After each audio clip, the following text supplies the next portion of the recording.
our city, our channel.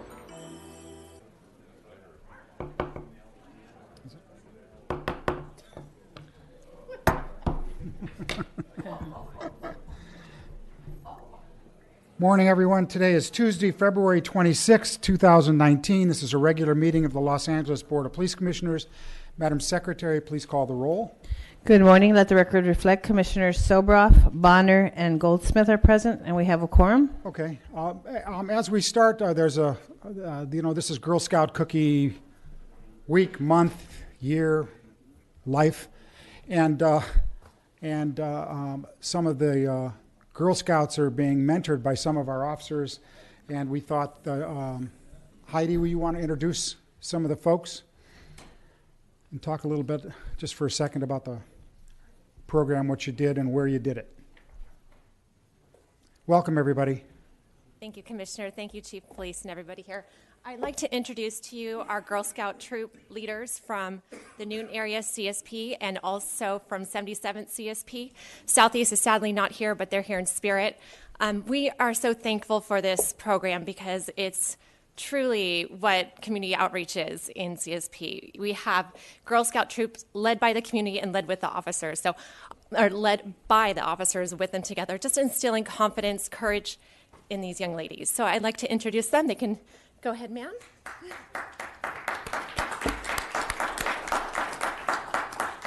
Buenos días. Pues yo soy una voluntaria, pues, para ayudar a las niñas a que se sepan valer por sí mismas. Me gusta el programa porque yo siempre dejo a veces a mis niñas solas en la casa, las que tengo grandes, pero me encanta este programa porque yo apoyo a las niñas a que sepan valerse por sí mismas. Yo era muy tímida, una persona que no le gustaba hablar. Yo cuando iba a estar hablando aquí ante mucha gente importante, y pues me siento bien porque yo ahorita en este programa he aprendido. Yo soy de un rancho muy humilde, y pues yo cuando iba a andar hablando ante la gente, y pues yo seguiré apoyando hasta que el oficial Esquivel, y gracias al oficial Esquivel, que ella me apoya también a mí. No sé si dije las palabras correctas, pero yo también soy aprendiz como ellas. Y pues me gusta el programa porque las niñas, hay unas niñas que no pueden hablar así con otras personas, no se saben comunicar con otras personas, son muy tímidas, les da pena. Las paramos enfrente a leer, las enseñamos lo que es el respeto, valerse por sí mismas. Y disculpen si yo no pude hablar bien, ¿verdad? Porque es mi primera vez. Thank you. ¿Qué más? ¿Eso? Ya. Muchas gracias. Y muchos thank yous por todo y muchas gracias. Thank you.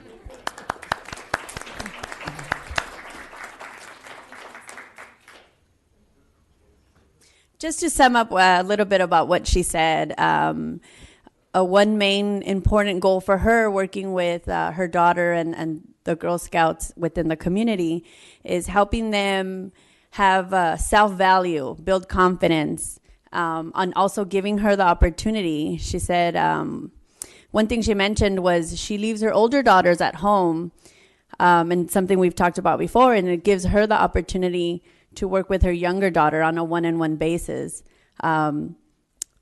That's one important thing for me as not just a police officer, but as a mother, is building that bonding experience between that individual child and the mother. So, and we really appreciate them allowing us to work with them and their children. Thank you. Good morning. My name is Officer Garibaldi. I work at 77 CSP Harbor Park. This group has given me an opportunity. I was born and raised in 77, and it has given me the opportunity to give back, to have that opportunity that I didn't have growing up, to interact with officers and to interact with the children in our community, to build that bond with them, and to build the confidence in our girls, which are going to be our future. So thank you again for the opportunity and support.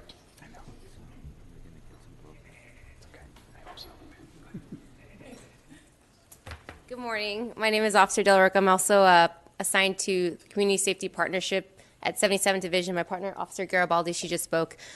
This is a really important program to our community. I'm happy to be a part of it. The children in the inner city where we work don't get an experience like this. They get to be taught different crafts, taken on trips. So this is a very important experience that I think that they could take with them as they continue on in school and different organizations they become a part of as they continue on in their education. Thank you for allowing us to speak and hearing what our program is all about, and thank you. Thanks. Heidi, do you want to talk about the cookies that they brought for everybody? Thanks. Good morning, sir. So I just want to say thank you for inviting us this morning to share our program, to share all the good work that our CSP teams are doing. And we did bring probably 300 boxes of Girl Scout cookies to share with the audience today. So they'll be in the back, available at the conclusion of your meeting. Thank you. No cost to the audience. And no cost to the audience. Take them home, everybody. Thanks for all you're doing. Thank you. Okay, let's go to, thank you. Let's go to the consent calendar. Do we have any commissioner comments on any of the consent calendar items 1A through 1E, 1F? Do we have any public comments?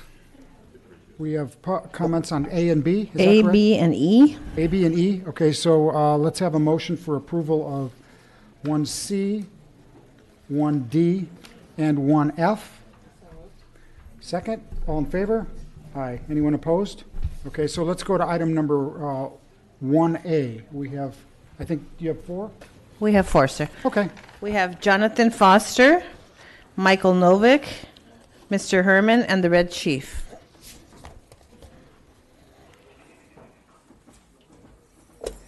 Hi, I'm Jonathan Foster. Good morning. Father God, thank you for today, and thank you for your son. And protect us all, Father God. Liars are not leaders, Mr. Chief Sancho Tina. Liars are not leaders. You can't lie for 6 months to us and to me, and then go to stay Washington, on topic, please, sir. He's a liar. This is consent calendar item, so stay on topic, okay? Okay, so are you going to tell them about your lies? The people are liars that connected to these meetings that have been going on for years. And you're going to go there? Are you going to tell them that you're a liar?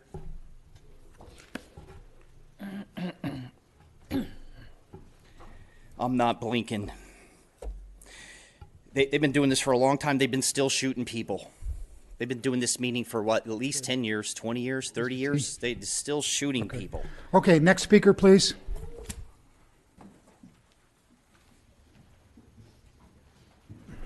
Yeah, this is the authorization to go to the Major City Chiefs Association, and I've talked about this with you before, but since you keep authorizing these travel and association, I'll talk about it again. The Major City Police Chiefs and Police Chief Magazine, Law and Order, different magazines of the policing industry constantly push for what they call community-oriented policing, and they define community-oriented policing as the domestic equivalent of psychological operations in the military. That's to say that community-oriented policing is designed to control the thinking of the population or the enemy. And Mr. Soboroff, could I have your attention, please? I'm listening to you. Okay. Yeah. Well, you don't seem to respond to it ever in terms of your policy making. So, listening. all right. So, community-oriented policing, as I said, is part and parcel of the militarization of police. It defines the relationship between the police and the population as a thought control agency or an enemy approach. And so I think it's incumbent upon you to recognize that that exists and to stop authorizing travel and membership in the Major City Chiefs Association or the other organizations that push this philosophy, and to change the approach to policing so that it's not designed as a military operation, whether that's through violence or through so-called psychological operations as they define community-oriented policing. It gives the lie to all the niceties of working with the Girl Scouts and so on that you like to put forward, because all of those things are part of the militarization of the police and the view of the population as something to be controlled or treated as an enemy if they're not under control. Next speaker. Mr. Herman. So what we're talking about is a trip to Washington. And why is it a challenge? Because the statute that of the LAPD engages in, although allegedly to protect our expression of speech and to ensure the challenge of enforcement of ordinance on its face value, applies altogether to First Amendment, as brought for the record Dean D. Ferguson, the district judge, has once said. And so when you engage at Washington on our behalf to make statements that can falsely, allegedly, and abuse our civil rights, you need to come with a broader scope of your interpretation of that, Mr. Moore, while dealing with these multiple agencies and cities of police department. Because again, when the statutes is so sensitive, even biased police is sensitive. And so the absence of any regulation to potentially hinder and chill speech from the public by interference by Mr. Soboroff, the wealthy billionaire developer, is something of an interest to the public. Because again, our free speech, our rights are delegated by the budget in which we pay for Mr. Moore to represent us in Washington, D.C. And for that reason, that's why Alan Decker, for the record, is not here to protect our civil rights. Thank you.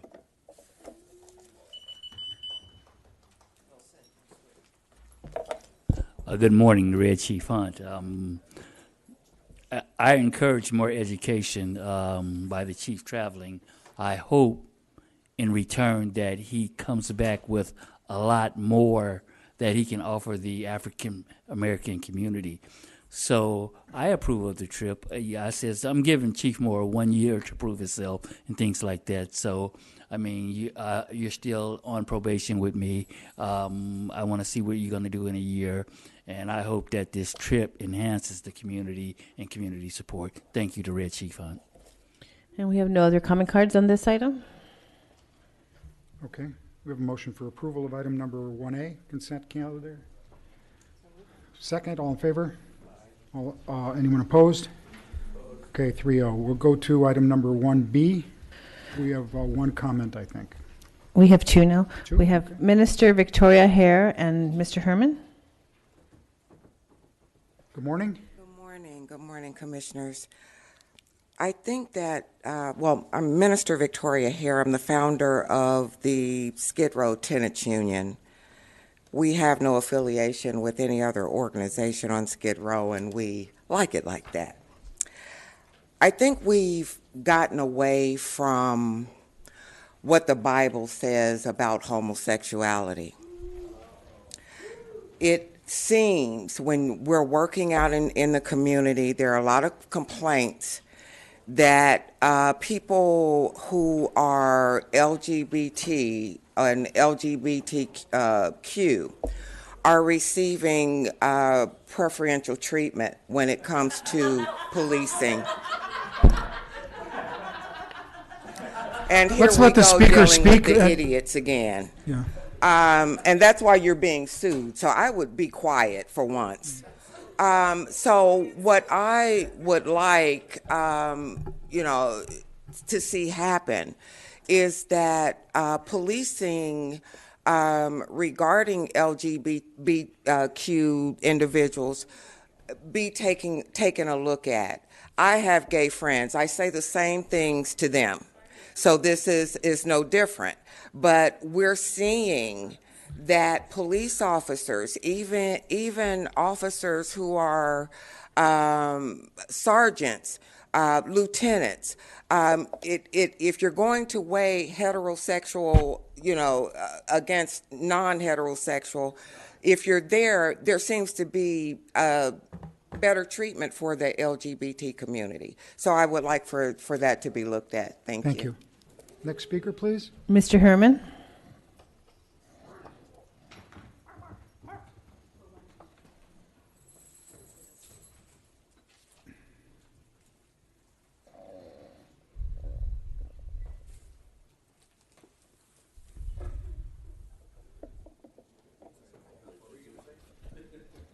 Time is sensitive when it comes to a particular group of individuals. But the Bible says God hates homosexuality. 1. And 2, I, for the record, Mr. Herman, dislikes homosexuality because God hates it. So let us not be confused on this so-called content of freedom of speech, for it is, yes, delicate. So delicate that we had a gentleman in Chicago by the name of Smollett Mr. President, this item is about a donation. The gay and lesbian Speaker's off topic, sir. About what he engaged in lies Okay, next and speaker, bias, please. prejudice, We Next do have speaker. one late card, sir. We have for 1B. We have one late card, sir. Okay. Sheila. Mr. Herman, you can leave the meeting. I'd given you plenty of warning. You can leave the meeting. No, but that's enough. You can leave. Hold on for a second, then we'll start.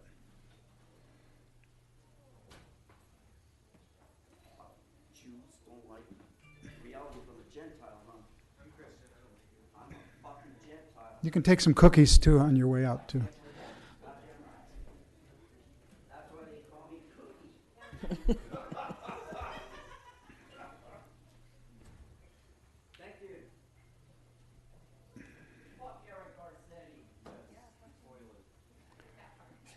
Sorry about it, Dan.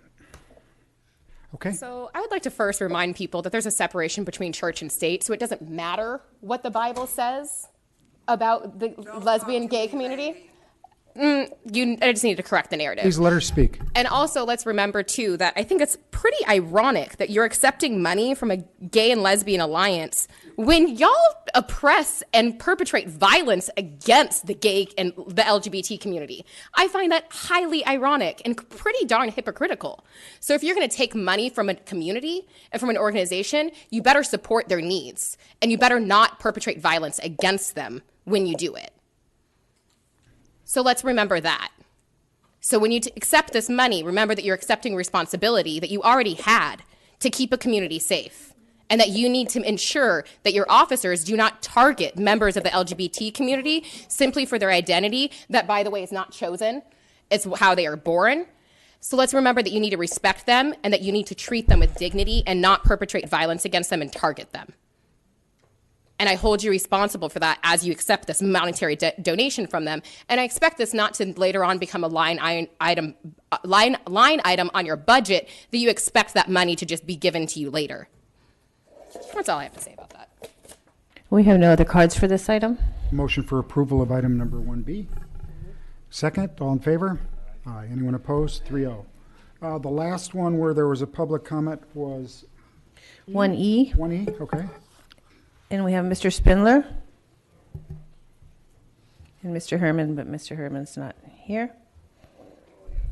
Spindler? Yes, and again, Mr. Herman thanks you for the cookies. So we have the Los Angeles Dodgers for food for cadets. Now, as we know, $420 doesn't really buy good quality, nutritious type food.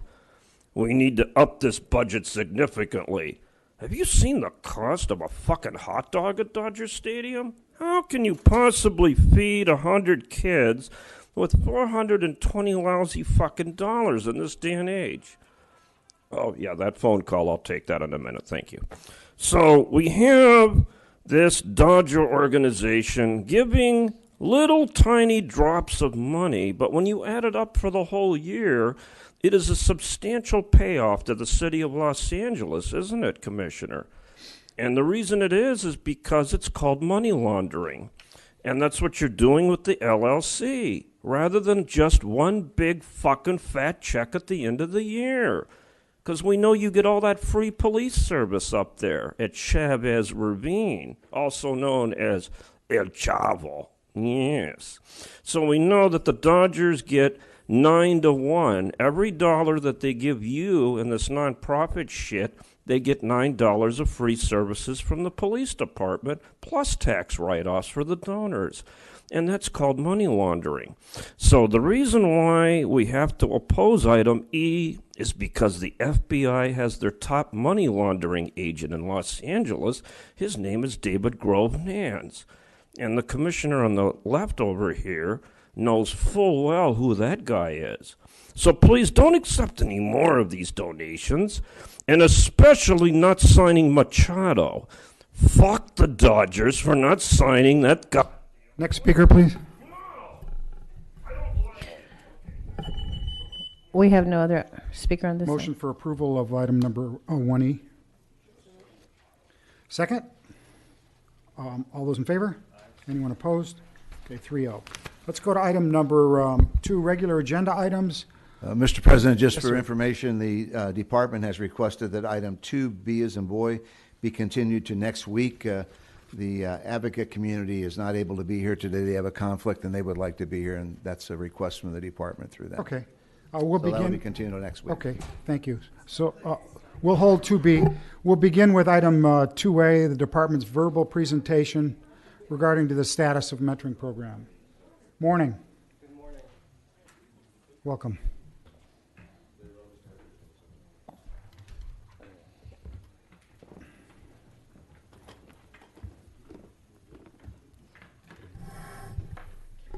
Good morning, Commissioners. Good morning, Chief Moore. I am Deputy Chief Martin Baeza, and I'm the Commanding Officer of Personnel and Training Bureau. And to my left, your right, is Dr. Luann Pennell, who is the Commanding Officer of Police Training and Education. And to my right, your left, is Dr. Denise Jablonski-Kay, who is the Assistant Commanding Officer of our Behavioral Science Services. And we're here to present just a verbal presentation on our mentoring program. Both Dr. Luann Pennell and Dr. Jablonski-Kay have been evaluating our department mentoring programs.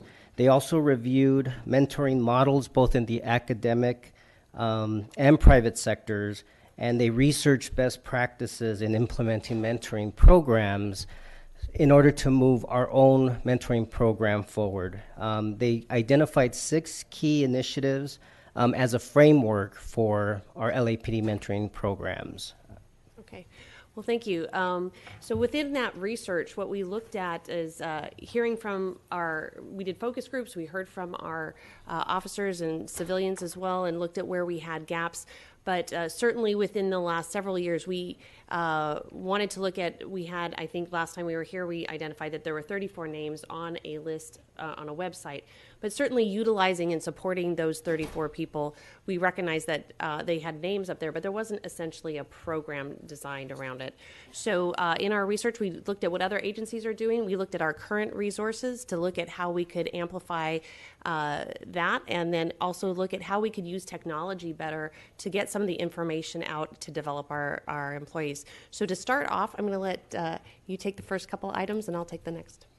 So the first key initiative that we came up with, good morning, by the way, is utilizing our existing peer support program. So currently, LAPD has a very robust peer support program of 300 employees, both sworn and civilian, of all ranks. And And these are folks who are already sort of the go-to people in the department. These are people that people will approach because they're trusted and valued and respected, and they will say, "You have a minute, can I talk to you about something?" And these are folks that provide a lot of support throughout the department. So what I did a couple weeks ago is I sent out an email asking if anybody was interested in participating in being a mentor, being officially a mentor.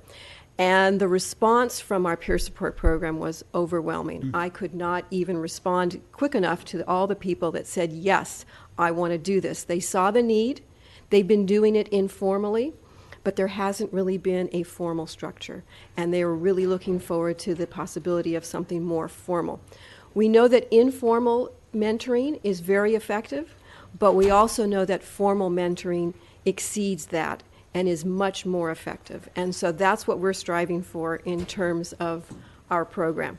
So the first thing we need to do is we need to train up these people to be mentors, and that's what we're working on right now, is developing the training so that we can put together the official program, which we are hoping will start in September.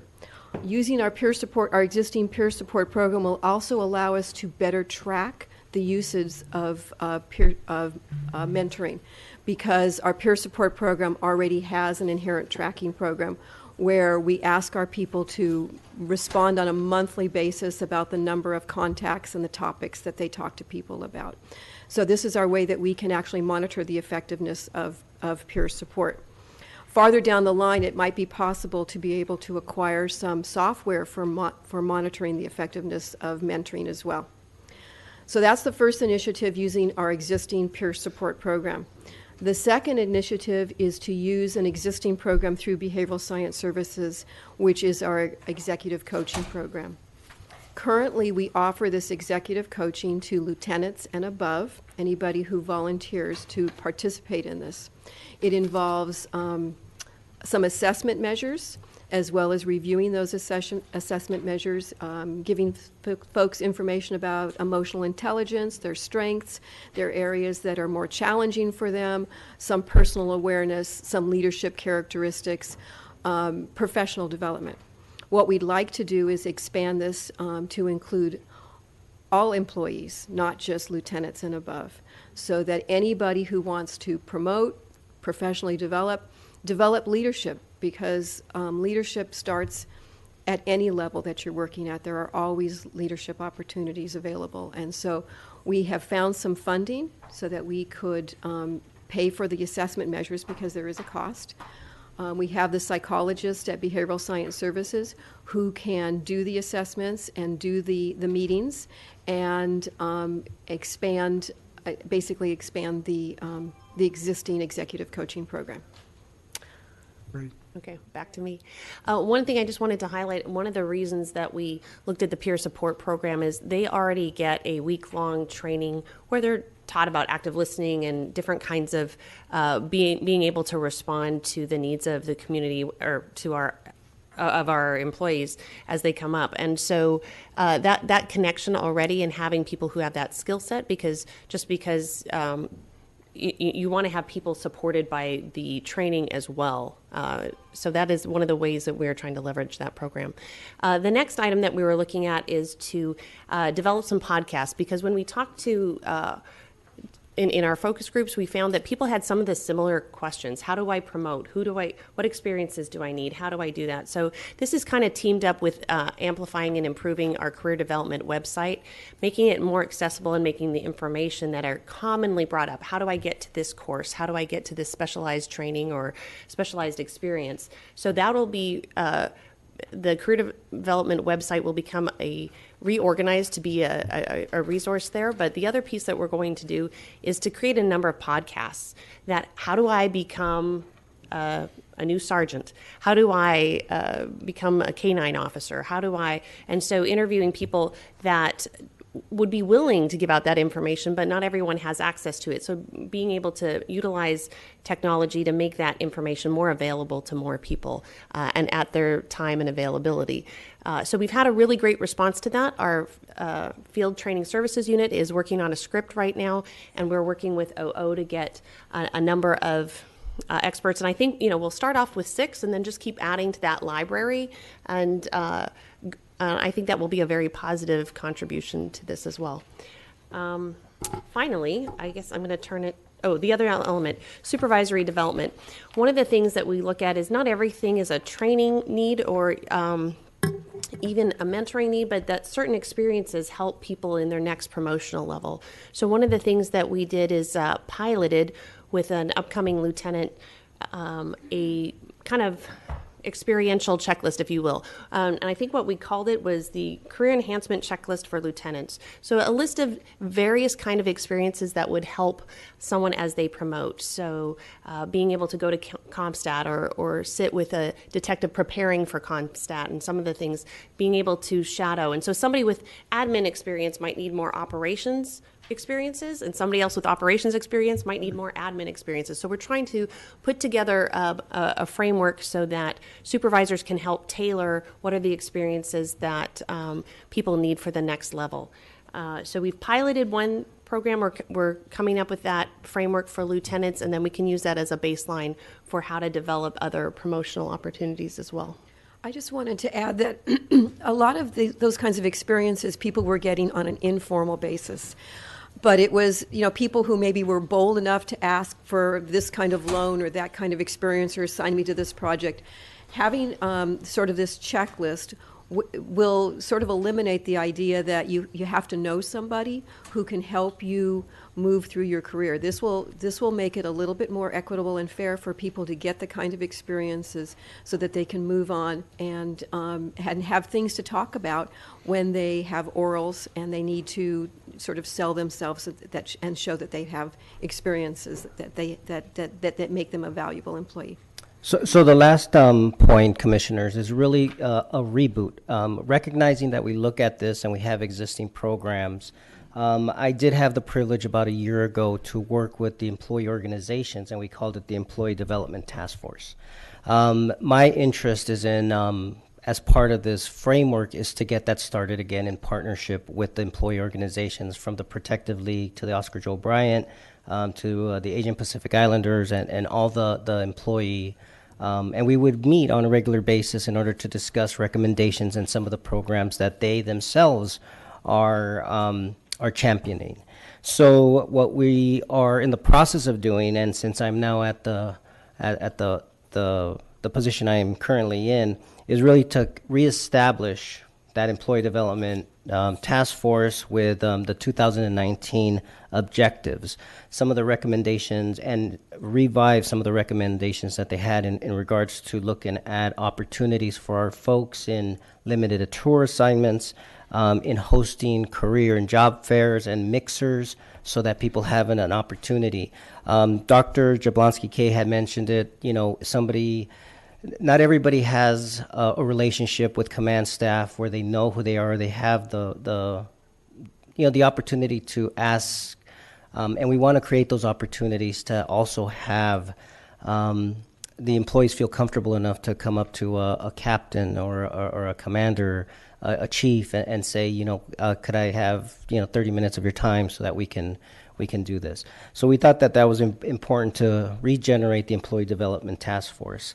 The other thing that we've done from the Bureau perspective is, since a lot of what we're talking about is throughout the department, and a training division has a little piece through the Career Development Unit, personnel has a little piece in regards to it, same with BSS with the executive coaching.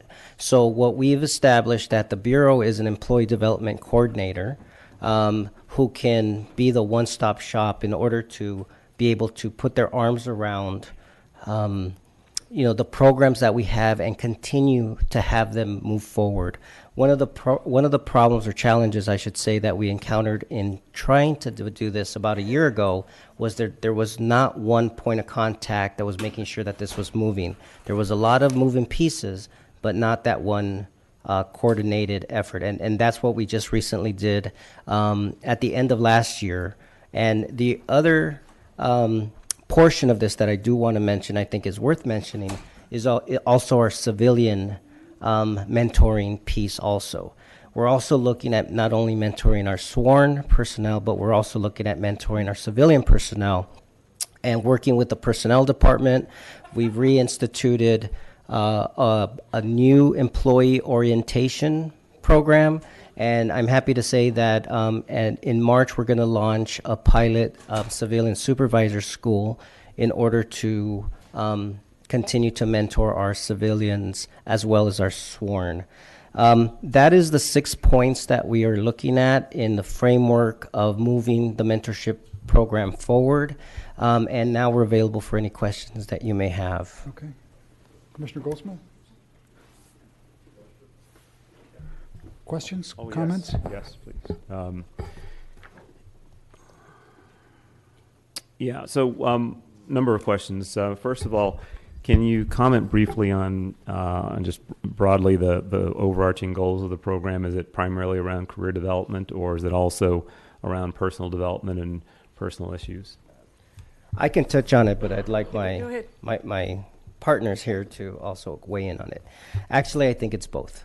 The overarching goals of the mentorship program is obviously to give our employees an opportunity to grow within the department, but also I think the benefits that we're also looking at is personal growth. That's why I think it's such a good partnership to have mentors also be part of the peer support cadre so that we have that. And what we're also looking at is what kind of benefits are we getting in development, personal growth and development. And this is actually, I'm going to ask Dr. Jablonski-Kay to weigh in on this, because as part of the peer support and mentoring, it's a variety of areas that we look at, not only career development, but also traumatic events and, personal growth. And I would add work-life balance to that as well. And that often when we did our focus group, we've heard people say, I don't know if I can make this next step because I don't know if I can manage family and my personal needs and my professional needs.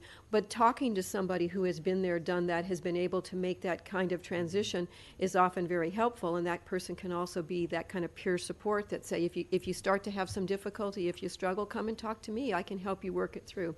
So it's work-life balance, it's professional development, it's career development, it's pursuing education, and as Chief Baeze said, it's also helping people process through the traumatic events that sort of come with the job, or have maybe stayed with people along the way as they've promoted and progressed in the department. Okay. Next question is. Do the mentors themselves, do they receive any particular training? Yes.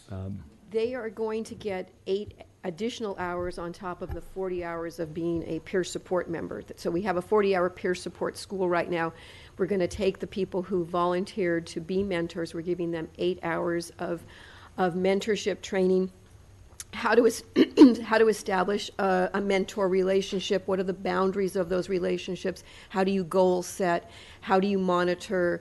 How do you move? How do you the nature of the relationship? So they will get that kind of training, and I have a feeling that's also something that we're going to have to refine along the way. Since we're developing the training, we're going to give it to them, and then I guess we're going to see where we need to fix things and where the bugs are. So let me ask, the next one is kind of a two-part question. How does that, or how is the mentoring program connected with any other resources within the department? So if someone shares with a mentor, and the second part of that question is, what are the rules around privacy, confidentiality, those things? So if someone shares with a mentor that they're having some issue, whether it's with a coworker or just some personal issue, and the mentor thinks, boy, somebody else needs to hear, somebody else other than me needs to hear this. What are the rules around privacy, confidentiality, but also how does one get connected from the mentor program? If I understand your question correctly, sir, part of the mentor program is to try to obviously, help a person develop and grow through their career. However, I think in regards to the mentorship program, if any type of misconduct is identified in some form or way, there's not really a confidential, umbrella over somebody disclosing that they were part of misconduct. So the employee and the mentor still has an obligation to report any type of identified misconduct. In regards to the first part of the question, in regards how does it relate in I guess various aspects of the department, this program does touch many levels of the department, and it touches different divisions, different offices within the department. Hence the reason that I thought that there was a need to have a coordinator at my bureau level in order to coordinate the things that are coming out of training division and the things that are coming out of behavioral science services, and also the personnel department. And then to be able to track or have a tracking mechanism in regards to the participation, or even at some point even be a little bit of the nudge to get things done in case things stall. So there is a lot of crossover, and I hope I was able to answer your question. Yeah, let's go back though a tick or two, because the misconduct part of it I think is probably a little easier. Somebody clearly violates a rule. Let's go to look at a gray area where we have, for example, a lot of anti-bias training, for example.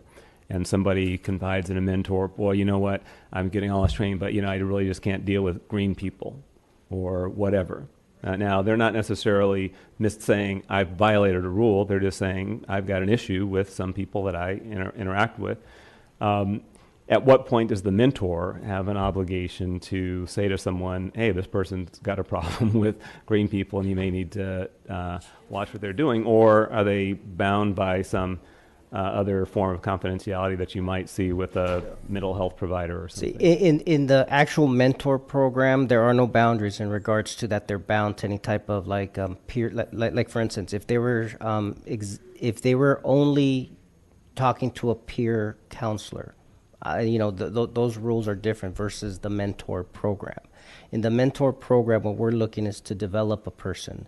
Like I said, I think where I think you're saying is that, yes, it is a gray area, but I think the bottom line is that the mentors also have the resources of supervisors and chiefs and behavioral science services, to consult in regards to, hey, this is what we're dealing with, so that they can have a support system. And within the training that we will provide them, they will be given that opportunity.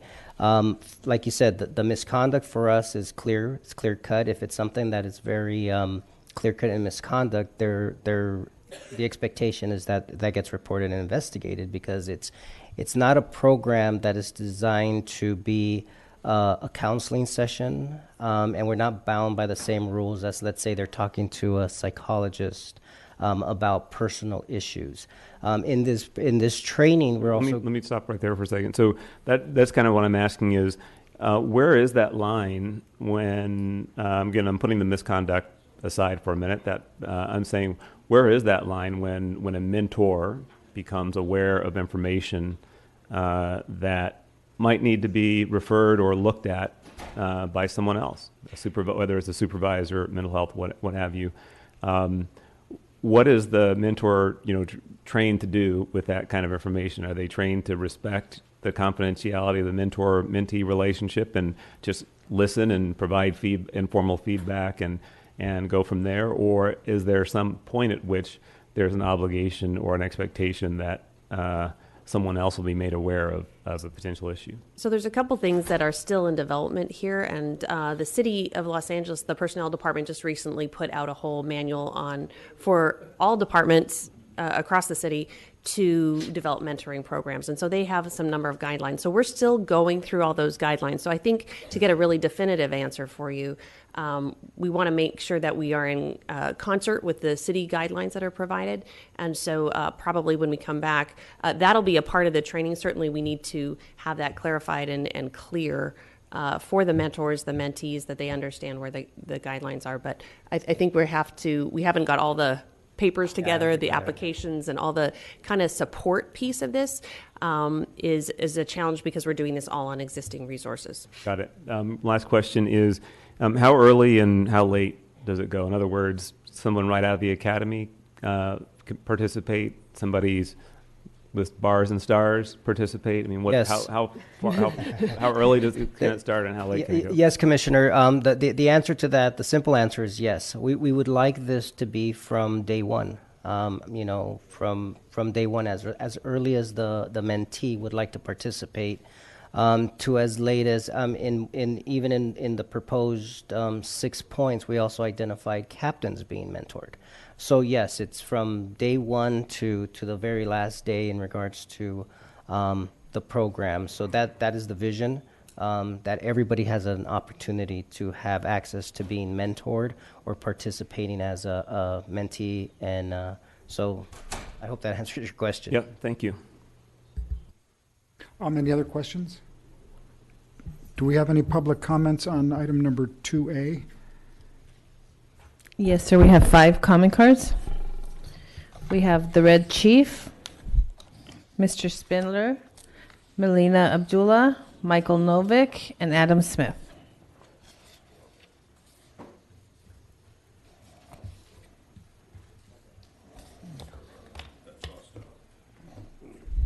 There's Mr. Hunt. He's working on a settlement with Mr. Moore. Good job, good job. Okay. So let's see here. Who's the lineup of the Rogues Gallery today? Oh, of course. They used a nice-looking lady. Very deceptive, Mr. Soboroff. So now we get into the major issues. Turn the page. Okay. Mentors.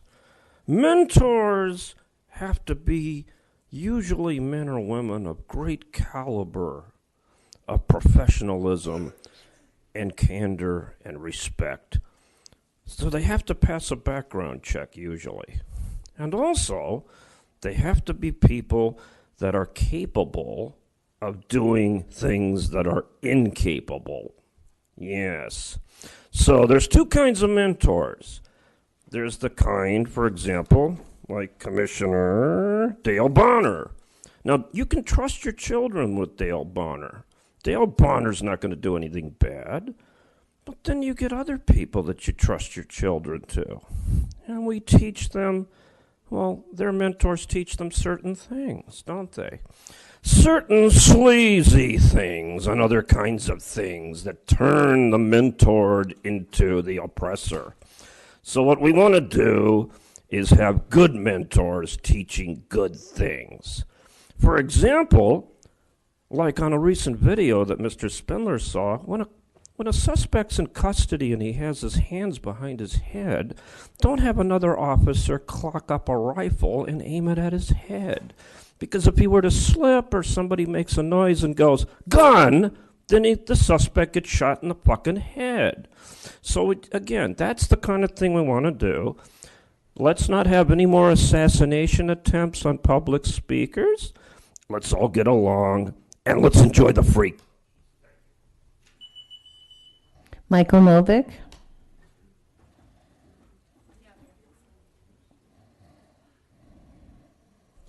Yeah, I think this is an example of well-intentioned reforms that miss the mark. You can't establish a formal mentoring program without addressing the informal mentoring that goes on in the LAPD and the informal sense of what it takes to get promoted.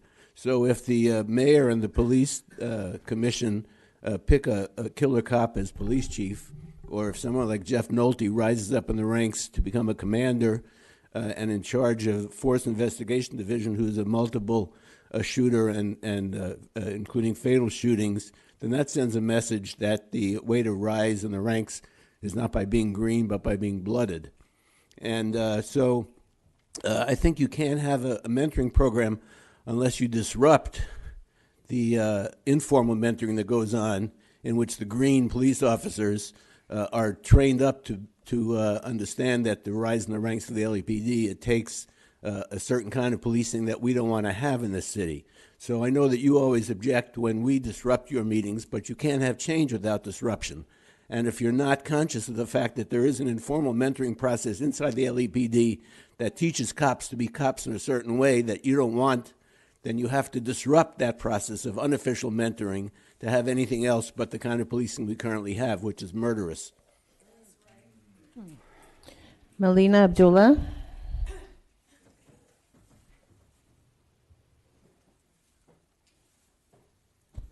So I want to echo what Michael just said about informal mentoring and the culture of LAPD. But I also want to lift up and challenge what you just said, Dale Bonner. I think it's important, as a professor of Pan-African Studies, we often push people to recognize the reality of race.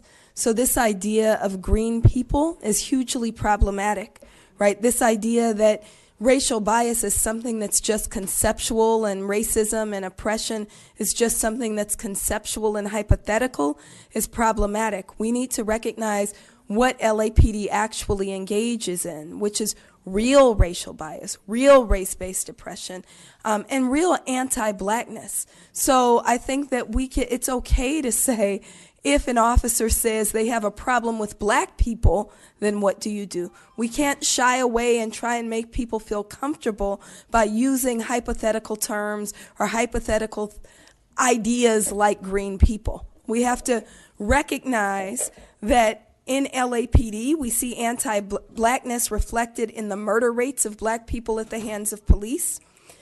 We see anti-blackness reflected in the ways in which racial bias allegations are routinely dismissed, in fact, unilaterally dismissed, not a single one of them upheld, right? We can see anti-blackness in the recent data released around Metro, stopping black people at 5 times our population share.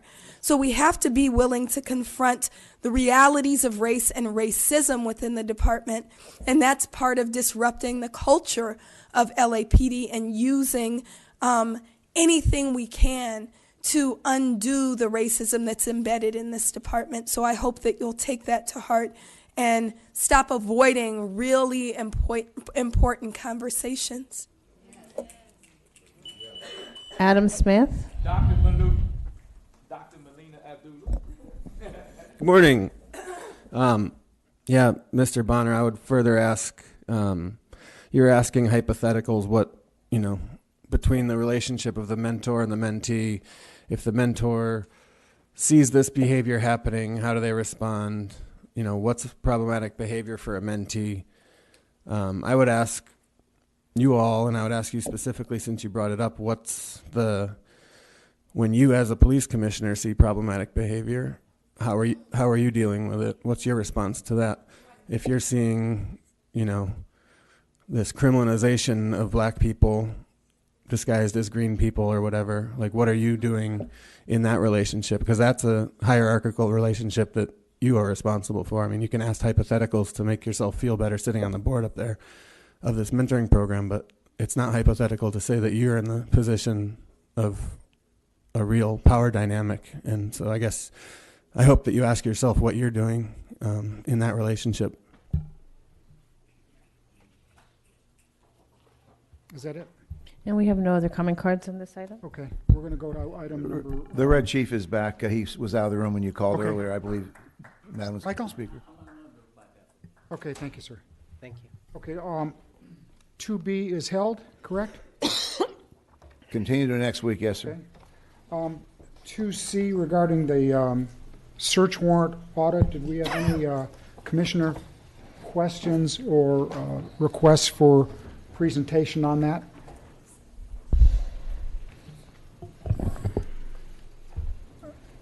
Commissioner Bonner, no?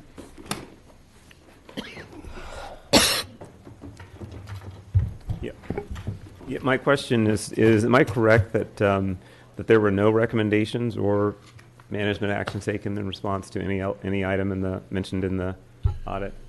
Good morning, Commissioners. Chief Jeffrey Phillips, Commanding Officer of Audit Division. That's correct. There were no recommendations. We didn't find really anything that we could recommend to enact any change. However, there were responses by Office of Operations and Office of Special Operations. However, those responses were not included in the report. Sergeant Heisey, my officer in charge, I believe brought some copies of those responses, and we could go ahead and provide. Well, I think the specific question I would ask is around Objective 5A, where there was the audit notes that there was a decline in the level of performance in that area, right, by 10% or so. So there's just the questions as to was it not even viewed worthy of addressing, or what was the? Well, the decline was there wasn't anything missing from the warrant tracking logs. It was just pieces of information. that we're missing. So, in reality, bringing this this issue, the attention to folks at the various commands, I think would help out in that respect. But there really wasn't anything as far as a formal recommendation that we thought would, that was needed. Anything to add? Yes, sir. Commander Rodriguez from the Office of Operations. As you alluded to that one specific item, or Objective 5A, the items that were missing were minor administrative in nature, where someone forgot to either initial the bottom of a page or put in a date.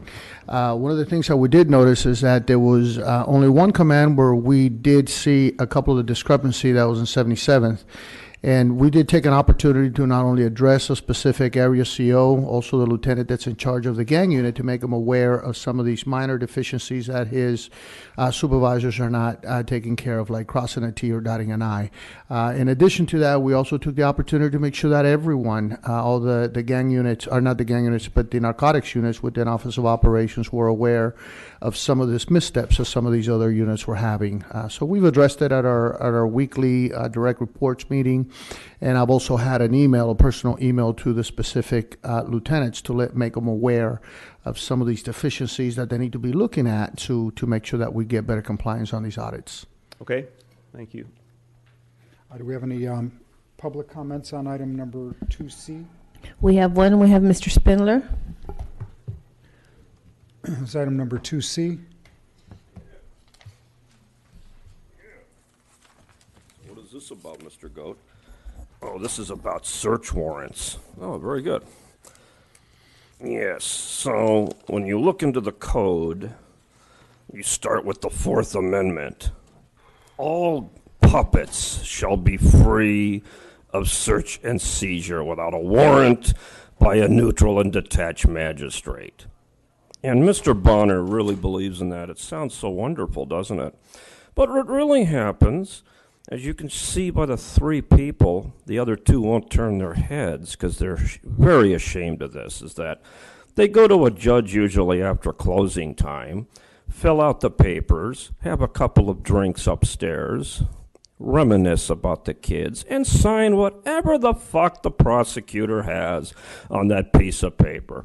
They don't take 2 goddamn fucking seconds to look at the paperwork, what's being searched, who's being searched. You can put anything in there. And that's what prosecutors typically do. And they do this late at night. They do it in Van Nuys. They do it at the Roybal building on the 14th floor. You're not supposed to say that. No one gives a shit. We're all going to die anyway. Okay, so now they go over and they get more, and they have duty warrant judges that work on the weekends as well.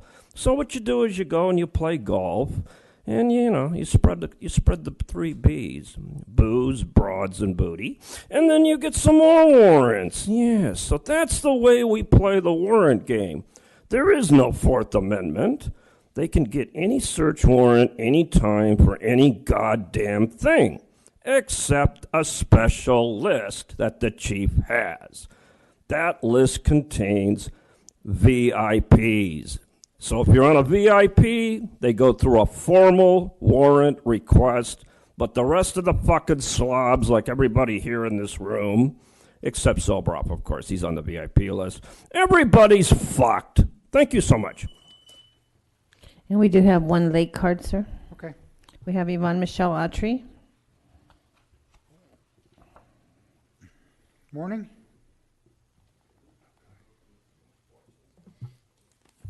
Yes, this is relative to the ongoing harassment, police profiling, especially driving while black, the use of the search warrant or violating someone's. I think it is. It's a violation of the civil right that we have in abuse of that, of what the warrant actually permits. So I have so many friends that have been profiled either by walking, driving while black, pulled out, intimidated, handcuffed, all their money removed, personal belongings. Some have been abused, and others have been murdered, shot while handcuffed.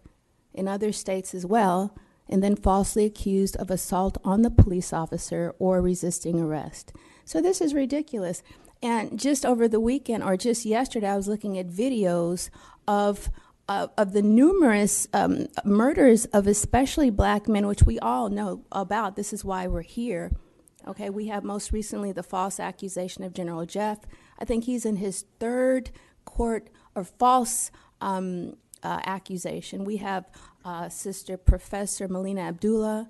Okay, I have been set up by informants, CIA, FBI, falsely accused, you know, when their counterintelligence officers have attacked me, and then I defend myself, and then I'm accused as the antagonist. So I guess they think they're going to kill me and say, you know, after I've been incarcerated, that I committed suicide. That's not happening here. Make sure you know that. So again, we need to make sure that there is no profiling, make sure that there is no intimidation, no abuse of authority, and no misuse of what that warrant actually permits. So that, again, it's a disproportionate number of black people that are being profiled or stopped while they are black for no apparent reason, even celebrities who have brought this to the... We have a motion for approval for item number 2C regarding the search warrant audit. Second, all in favor? Aye. Aye. Anyone opposed? Okay, let's go to item number 2D. Any commissioner questions regarding the report regarding revolving training fund semi-annual report? Any questions? Yes. Okay.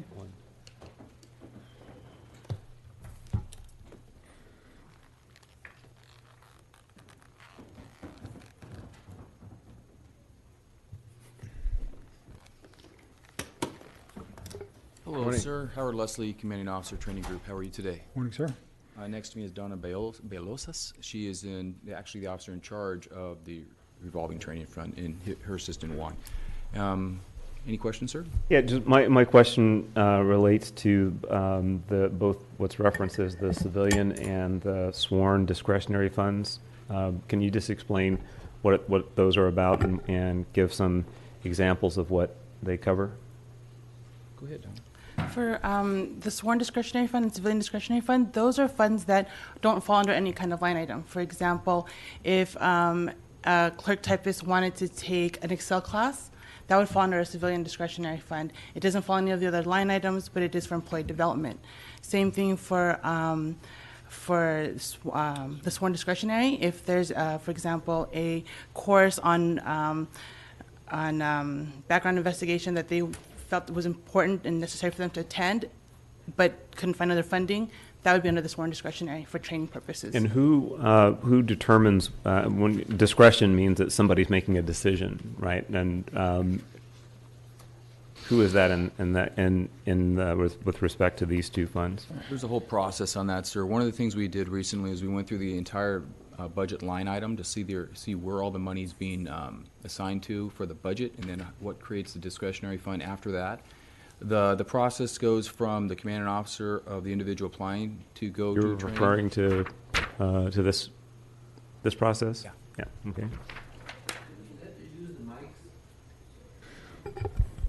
Commander, could you move the mic here? Oh, I'm sorry. Yes, sir. I can go further if you like, sir, but basically it goes through their command, and then it comes to the captain of training division, then to me, and then finally to Donna. But it sounds like it starts with an individual who is seeking to do something Yes, sir. that may not be covered in some other category. They go to the commanding officer and start the discretionary process They may at that find point. some training out there through other entities that they may want to attend a conference, or they may be members in a certain organization that has training available, and this is one source they can come to attend that. Why and why is it that, like in the sworn discretionary fund, if I'm reading this correctly, that appears to me to be the largest category of non-reimbursable funds, $228,000? When with reimbursable, it pertains to our contracts with California Commission on Post. No, I'm referring to the non-reimbursable. Right. All right. So reimbursable is through training that is provided through them that they've approved. So non-reimbursable would be anything presented by another agency that's not a post-approved course, that is taught by, for example, FBI, that's not a post-approved course. Anything that's not a post-approved course is generally non-reimbursable. And that's why it's a larger category, because people tend to seek training that, for post-approved courses, we generally can have access to it and can put it on ourselves. But it's larger because it does go out sometimes to other agencies and other bureaus and departments. Is it tracked the same way as the other items? With respect to what? Well, again, this is my first time seeing this report, so I'm not as familiar with how it works. But you have a list of dollar amounts that are under the non-reimbursable category. Then I'm focused on the largest one in the discretionary fund. How is it that one reading this report knows what all is covered in that? So if I'm looking in the reimbursable category, pretty easy to determine, at least in reading this, what the expenditures were and what it was reimbursed. In the broader discretionary fund, I'm having a little trouble understanding how you then discern exactly what expenditures were included in that discretionary. We do have a database that we, because it is so large, it would make that file unbelievably large, the one we submit. But we do have a database that is we can access and provide if you guys need it for the next report. Or we can provide it tomorrow, whatever you'd like, sir. Mm-hmm. Okay. Thank you. Do we have any public comments on 2D? We have one. We have Mr. Spindler.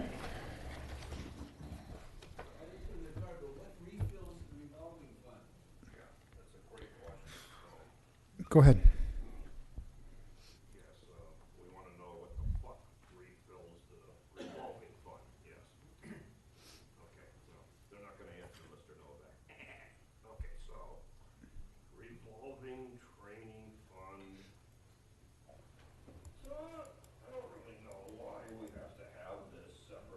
Line item?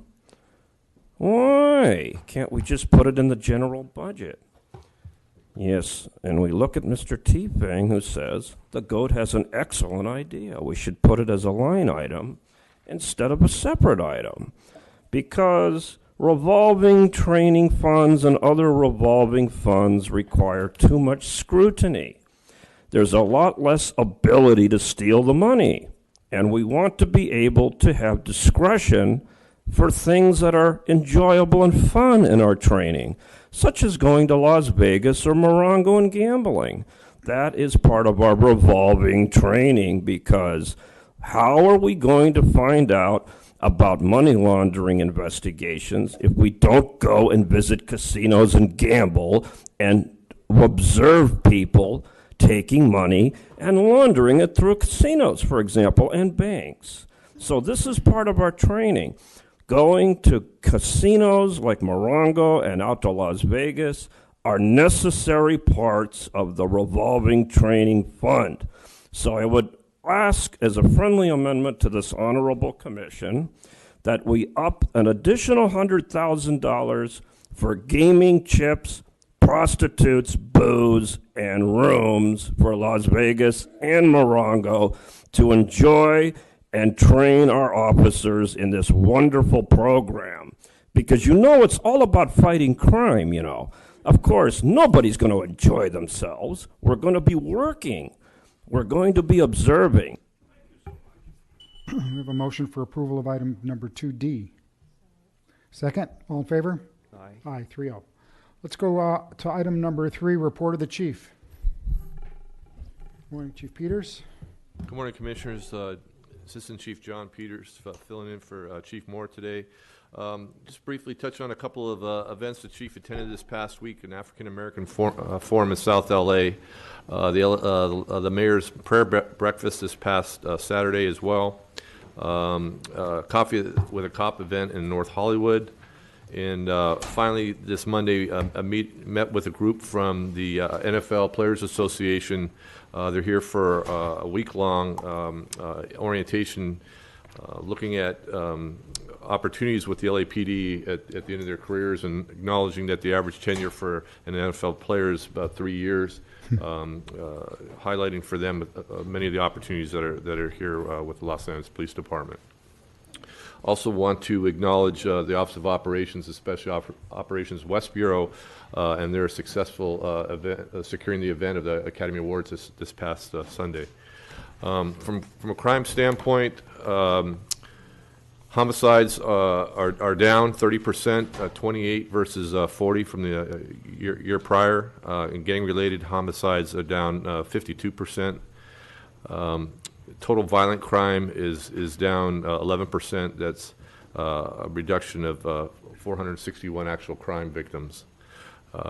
Total property crime is down 8.9%. Again, that equates to 1,320 fewer victims, and overall total Part 1 crime is down 9.4%. Looking at victims shot, we're down 15%, which is a total of 18 victims, 102 versus 120 from the year prior. There were no officer-involved shootings this past week. Moving to the personnel strength of the department, we currently sit at 10,043 total. That consists of 10,016 sworn and then 27 municipal police officers. For our civilian staff, we're at 2,998. Reserve officers, we're at a total of 364. And looking at our specialist volunteers, chaplains, counselors, and cadets, specialist volunteers, 256. Chaplain counselors, 57, and 1,428 cadets. And that concludes my report. Thank you. Questions of the chief? Thank you, sir. Do we have any public comments on the chief's report? Yes, sir. We have 9 comment cards. Okay. We have Minister Victoria Hare, the Red Chief, Jonathan Foster, and Michael Novick.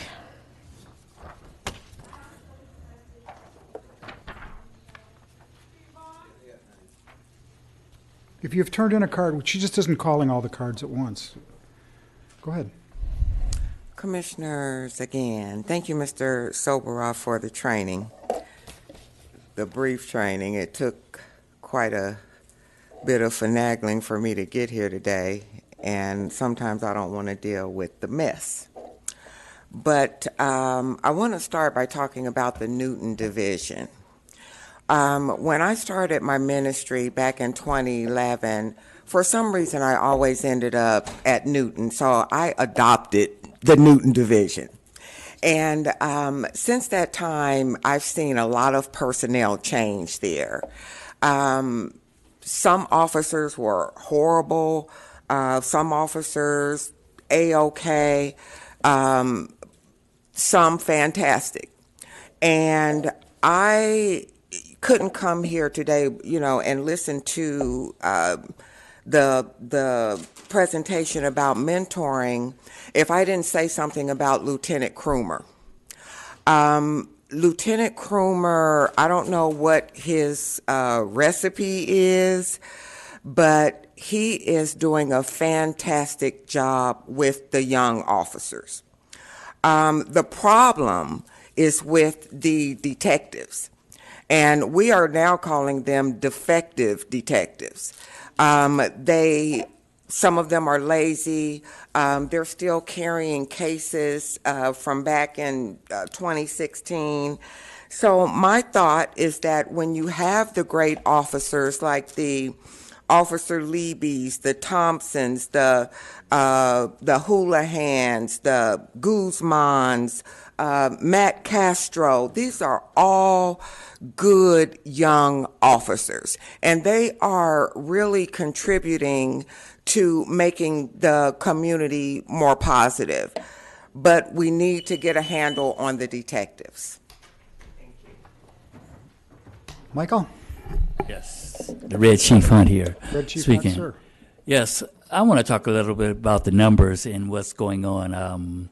I haven't seen any numbers like this go down since Bratton was here, and he was an expert at it. I got to say this, that it goes a long ways from, if you ever watched a YouTube video called Birdseed Arrests, and you see how I get arrested. And from today's thing, I hope that has changed. That was one of the 86 arrests that I endured in my fight to freedom and the First Amendment, things like that. So, I mean, the numbers have gone down. I like that part. So I have to do a congratulations out to the LAPD about that. Congratulations to John Peters for his promotion. But I really want to see the actual factual numbers that's going on out there and things like that. And I like to come by and do a survey myself. I mean, you guys' numbers have been done by you guys. I think outside agencies should do them too.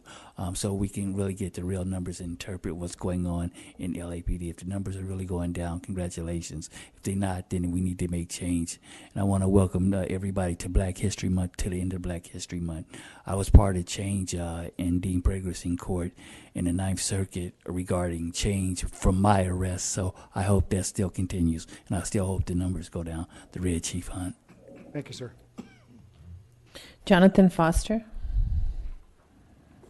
Hi, Jonathan Foster. I'm sure people don't appreciate a lot of what I have to say, but Special Order 40 killed Jamil Shaw. I've been asking for that to end. And I'm reporting crime, by the way. Sancho Tina lied to us for 6 months with the toilet Garcetti, and now he's still lying. That's a crime. Are you busting the chief? They're not. I'd really love to have you the chief. I'd feel way more comfortable with you. As I don't know this liar. He's corrupt the entire... I can't believe anybody goes along with this guy. So, but the California Values Act is killing black people. Is a Mexican Latino corrupt law that allows gangs with illegal aliens to kill black people and then are not turned over to ICE for deportation and are being allowed to remain here. Having this happen is locked down by the police department. That's right. Remember the black candidate for chief? There's another lie I want to file against the police department. I met a black candidate for chief from San Francisco, and he was just like, I can't even put it into words. It makes me so angry I can't even talk. So the chief, that was overlooked for the liar Sancho Tina. Same killer. See Beck, Toilet Garcetti, Antonio Villaraigosa, and more names, big names, are the murderers of the black community with this California Values Act of bull crap. Many of these Latinos also, though, are the ones who do not know what is true and what isn't, are also being used. They're just using the Mexicans, too. I want to stand up for them, too, that are being used and crapped on to come on up in here and pow, pow, pow, all the streets. And then you people aren't deporting nobody under a California Values Act. It's very corrupt. It's got to end. Special Order 40 has to end. Is anybody besides them and me trying to stand up for a really nice family? Michael Novick, followed by Mr. Spindler and Adam Smith. I'm curious as to why Chief Moore left suddenly looking distressed and was replaced by Assistant Chief Peters. I don't know if you can say anything publicly about that, but he seemed very, very concerned when he left unexpectedly. I want to address what the Assistant Chief said, however, about recruiting NFL players. I think that the National Football League is an example of the use of black people in particular as gladiators in bread and circuses to promote empire. It's flag draped. The owner of the National Football Super Bowl champion New England Patriots was just arrested for his role in a sex trafficking ring in Florida. I think it's very inappropriate to recruit from people who are trained up in physical aggression and in a gladiatorial role to be part of the LAPD. I want to address also the role of the LAPD, not just in police murders, but in mass incarceration. You might be familiar with the $1 Million Hoods Project, which talks about the amount of money being spent in different neighborhoods on mass incarceration. The LAPD is part of a transmission belt, part of a school-to-prison pipeline and a street-to-prison pipeline that fills the jails and prisons of this state with black and brown people, and there have been recent disclosures of the same gladiator mentality being used to promote fights among prisoners, including this black and brown rivalry the state is constantly trying to promote inside the prisons and on the streets. And the problem is not Special Order 40, but it's the fact that this is a racist society to the core. There are many black immigrants who are protected by the California Values Act, as well as Asians and Latinos, and it's inappropriate to not examine that when you're dealing with the LA Police Department. So you're once again derelict in your duty. Mr. Spindler.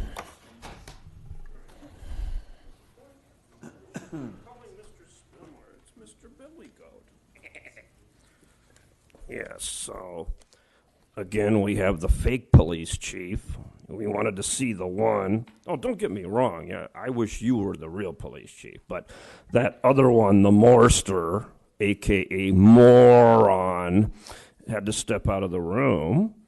Apparently, those money laundering analyses apparently caused him to have to use the restroom. So now we have something interesting that me and Mr. Spindler saw Saturday night in the San Fernando Valley. Apparently a bar had a stab attack during a rally inside the bar, and 10-15 squad cars show up along with a helicopter and a night sun and a lead detective, and they didn't do a field investigation. The bartender came out and said, "Don't worry, everything's fine, nobody's here." And on the radio, they RC'd Northridge Hospital, and all the cops drove to Northridge, and the little bartender shut the lights off and closed the door. You mean we're still paying off? We're still buying police services to certain merchants after the FBI's here? We have to get that cleaned up, and that's why I wanted to talk to Mr. Moore myself. Really? Yeah. And I just want to tell him that, you got to watch that shit. What if somebody videotaped that? What if somebody had a microphone in the bar? What if somebody had real video? Now, luckily this time, I don't think anybody has any real proof of this, right? No? Okay. So, you know what? We'll just keep it as our little secret.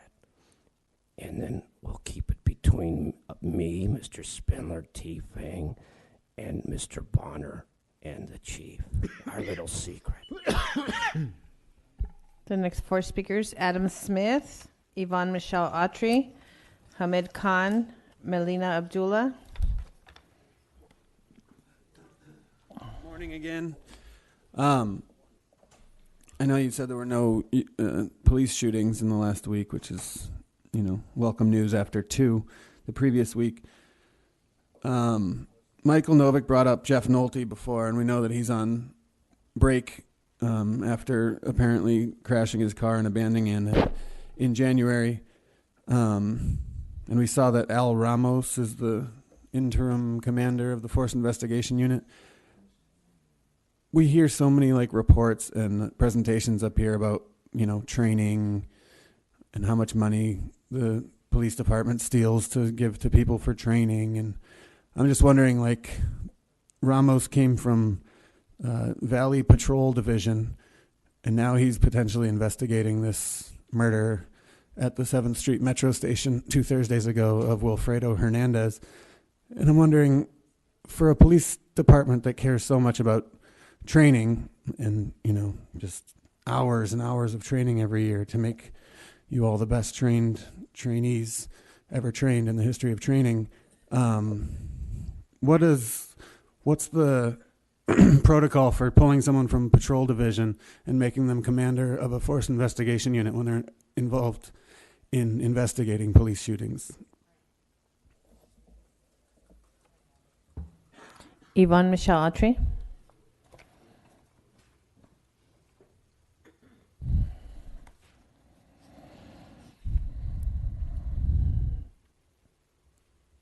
Yes, I just thank that Christian brother for speaking out. Yeah, I'm not a racist, okay? And if you're not Mexican Mafia, you should not be offended, okay? I get attacked by the Mexican Mafia who are commissioned. I can hear them because I speak Spanish. They tell me que ellos tienen órdenes. Yeah, they have orders, and they tell me that they are rewarded for breaking down black women. And they tell me I'm not a Jew, and I'm not pedigree. Right, porque yo hablo español y ellos me llaman boca, labios, por pasión, calientita, por energía, por vampiro, because a lot of them have other gods, and they sacrifice Latin women. And as a black woman living alone, they say, they call different parts of my body, and I know it's a mafia because they're always saying mano, mano, okay, like black hand, right? I'm a Christian. I don't have any fear of that. So it's the Jews like Isaac Shomoff, right, that own my building, that are hiring the Mexican mafia and Mala Salvatrucha, because I've talked to other black women that are in the street, right, and I'm not going in the street, that have been targeted not only by Mexican Hispanic maintenance. I have another friend in the Roslyn. They enter her room. They put holes in her clothes.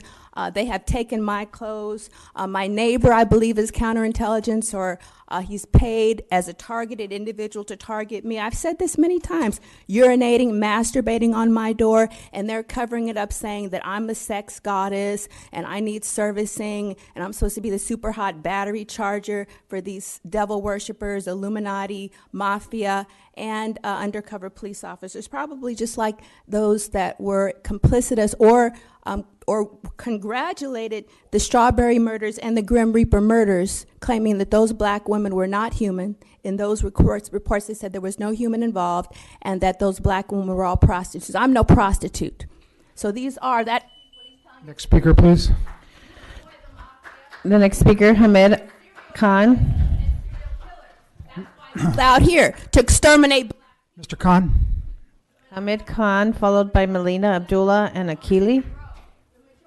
Thank you. Okay, will you please take your seat? Thank you. You can come back during public comment.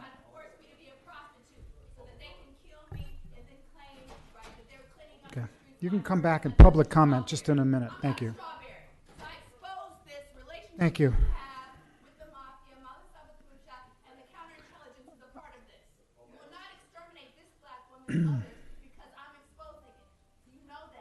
Thank you.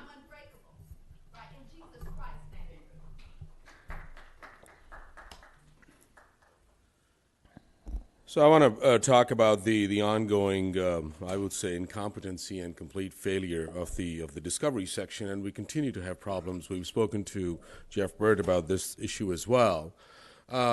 You moved from an in-person submission to an electronic submission last year, and of course that was a part of a settlement out of a lawsuit to that $1 Million Hoods and the ACLU were involved in.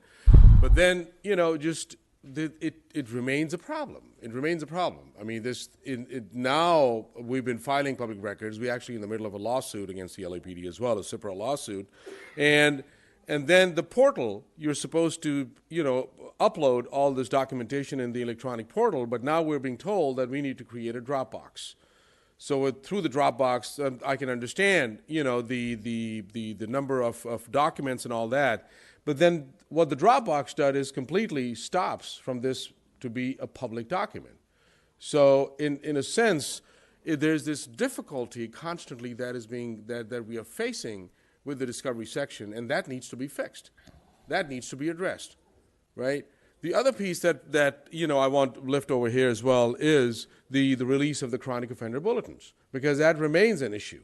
I mean, you've given us a partial list, but then you're not giving us the rest of the list. And now you want to go to court, which we will. I mean, in August, we have a trial date. So, here, we're trying to make it easy. We're trying to put a spotlight on things. We're trying to call out your claim of transparency and accountability, but it's not transparency, it's bullshit. It's like, creating difficulties and challenges that here you can have this, but you can't have that. Well, it's the same damn thing that you're giving, and that's the rest of the information that you're not giving. So make up your mind. What do you want to do? So I think this is exactly what we bring over here around the data-driven evidence-based policing, that these are the challenges we continue to face. And you have to release this list. You can't just do a half-ass thing. Melina Abdullah and Akili. I think Melina left. Did you hear that crime is down. So why is there over-policing in our neighborhoods? Why are we stopped at an inordinate rate? Why are we targeted? Why are we questioned if crime is down, as it was just reported? That contributes to the distrust that we have. It contributes to the conditions that we don't want to communicate with people who are over-policing us and driving while and frisking while driving. So I would ask that this commission at one point or another at least tie its budget to the reduction. That was, they're now getting 54% of the city's budget, and they use gang violence and crime as a way to get it. So if that's the case, and it's proportionate, then I would ask that the budget be reduced commensurate to the numbers that was just reported, and that the money be diverted for or directed for crime prevention and diversion. Thank you. Can we have no other comment cards on this item? Okay, we'll go to public comments. Public comment, we have 12 public comment cards. Okay. We have Minister Victoria Hare, followed by the Red Chief and Jonathan Foster. Commissioners, I think I left off one of my great young officers over at Newton, and that would be Officer Anderson. Don't want to forget him. But in addition to what I've already said, there is also a jail problem. When someone is being booked into jail, that DNA swab stick is being forced down arrestees' throats, and that needs to be looked into. When we're talking about mentoring as well, what kind of incentive are the officers going to get? I mean, I feel they should, if they put in the work, they should be able to get something, in return, something placed in their personnel file, something, because there are good officers who are trying to do the right thing.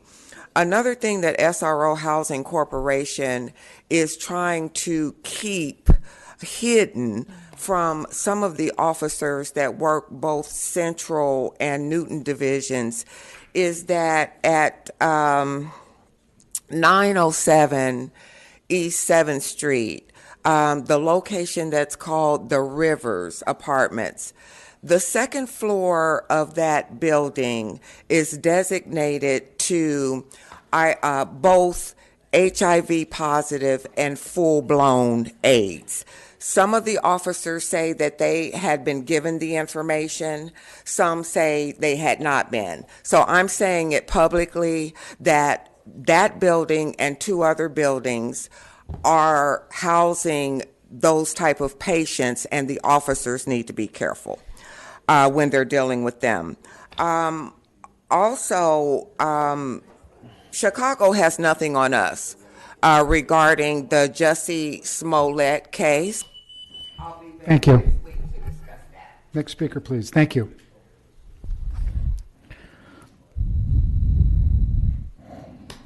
This is partly how this got in place. Hitler needed special airplane fuel to bomb England by the Rockefellers. It was made in America. It was paid for through the Nazi bank, which a major oversight person was Prescott Bush, is the father of George H.W. Bush, okay? And we're talking about 1940 gas prices. They made $20 million of gas in the United States of America, loaded it on a boat in America, shipped it to Hitler in Germany, and then when the planes took off to bomb London, the Jew Rothschild called the Rockefeller Jew and the Wall Street Jews in America and said, "Sell your stocks, hurry!" And then everybody lost their wealth in America. The other way, this is the Jew, this is the other way. In 1815, when Napoleon lost the battle with Waterloo in France, right? The Rothschild in Manchester, England had the message 20 hours ahead of time, and then he sold all his bonds high, and then everybody thought England lost and the bond value dropped, and so the Rothschild Jew banker bought everybody's false low bonds overnight, owned a third to 40% of the wealth of England on lies. And this is the Jew. This is called the New World Order. This is how it got put in place, on lies. The Jew runs the police department, and this is a large part of their function, and it is corrupt lies. An agent operator is Jews that tell us, here's a Mexican Jew, is a liar. Toilet Garcetti uses the Mexicans. They are getting used and lied to by Toilet Garcetti, he's not a Mexican, he's a Jew. And they're ready to just lie to you. And you need to sober off from your power trip. That's what your name means. Sober off. Michael Novick, followed by Gina Viola and John Avalos.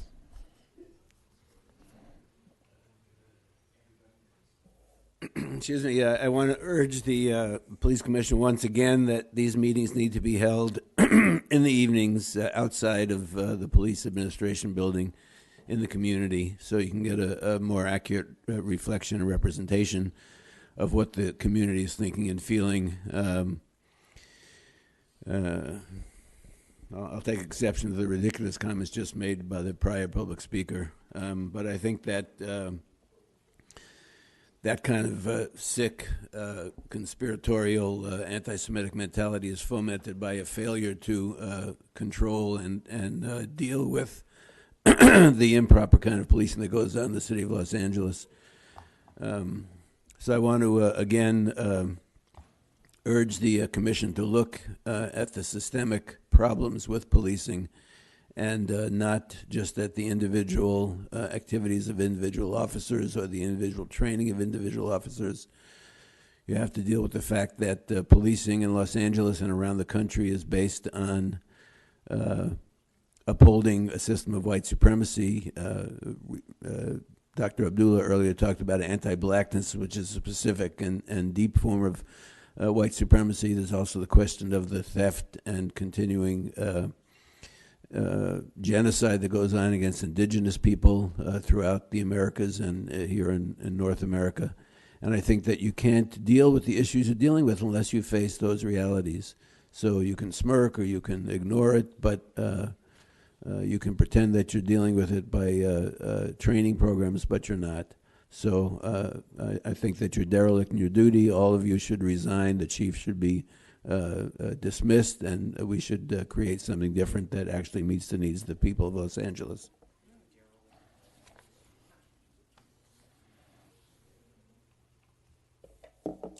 Morning.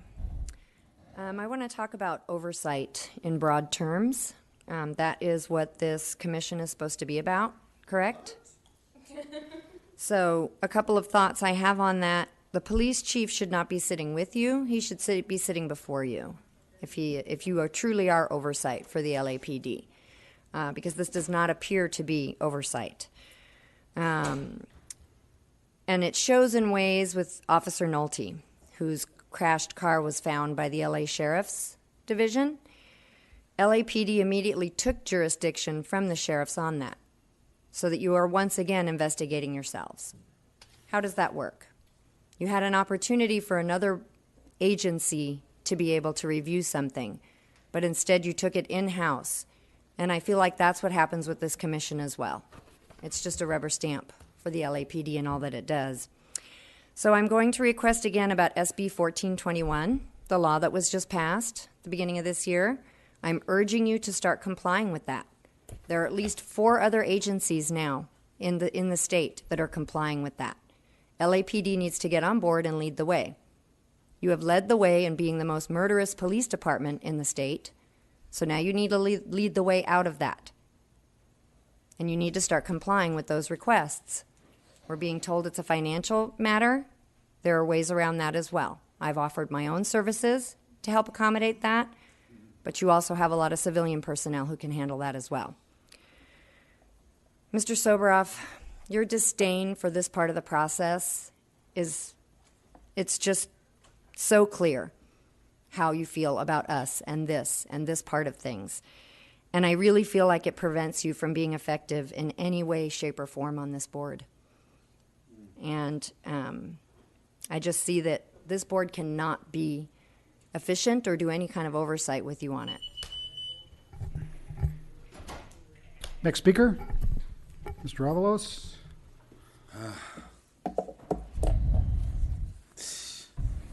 Where did everybody go? I kind of wanted them to hear what we have to say, but they go. That's sad.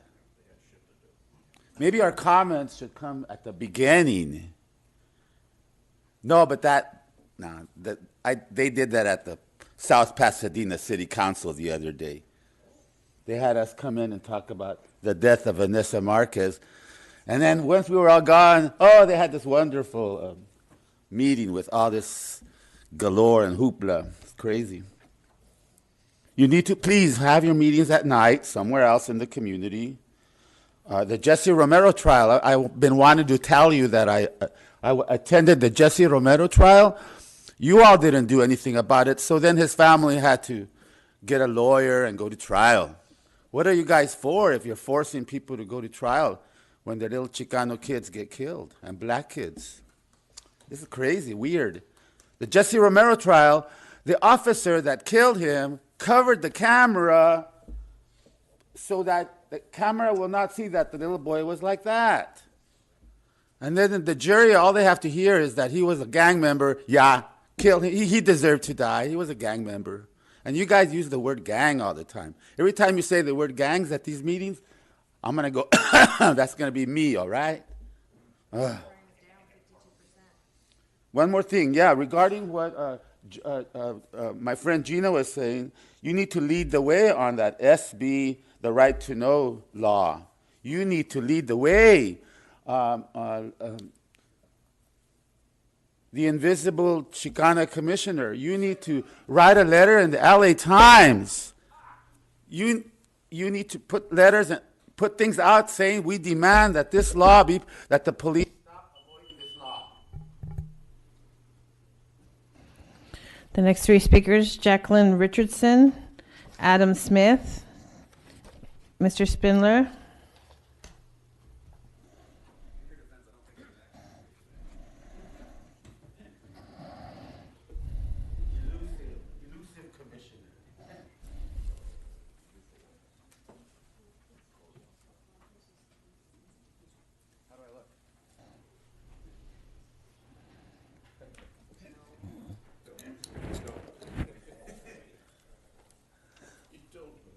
This information is confidential and includes securing the city. I hope it'll help somewhat. You might know about it and you might not. I'll read a part of it, but not all because it's confidential. These people you might not want to tell unless you have secured this area against hazards and other great problems. The potential for hazards are great. Some people have died already using this method. They're dead using this method. Most people, I assume, don't know about it. It says one, it's real junky. You can't read it because I have a messy writing. It's really junky. It has the number 1 on the side and at the bottom. And it's kind of hard to follow because I'm skipping areas. They're using this and that. And I'm not going to say what it is, but it's rapid. It's very rapid. I'm going on to page 2 now. These things are used daily. You might have to confirm this information with somebody else because I'm no source. They have sources that you can confirm this by. This information is confidential. I hope you'll be able to use it somehow. If you can, it might be very helpful to us now and in the future. I'm sorry it's so messy, but it's confidential. Adam Smith, followed by Mr. Spindler and Sheila.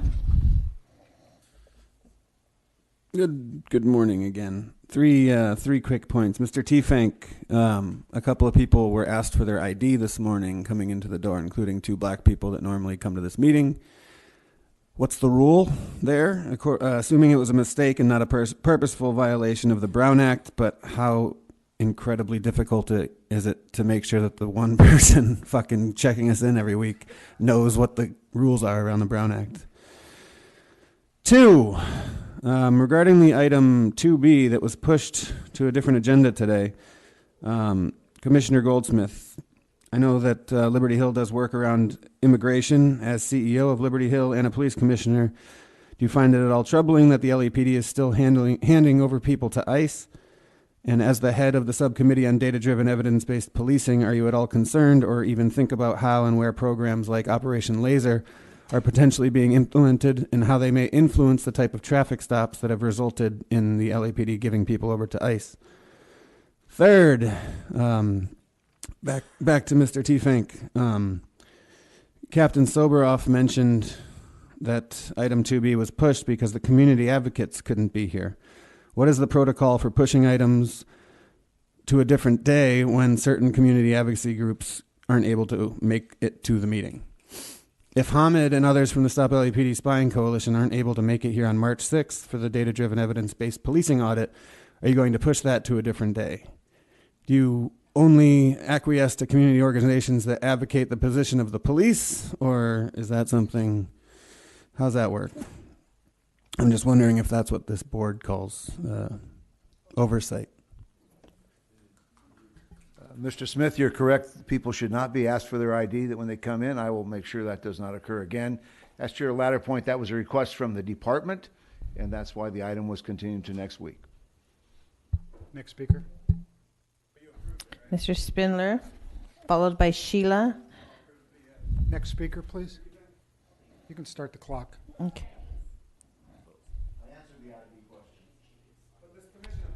You can start the clock.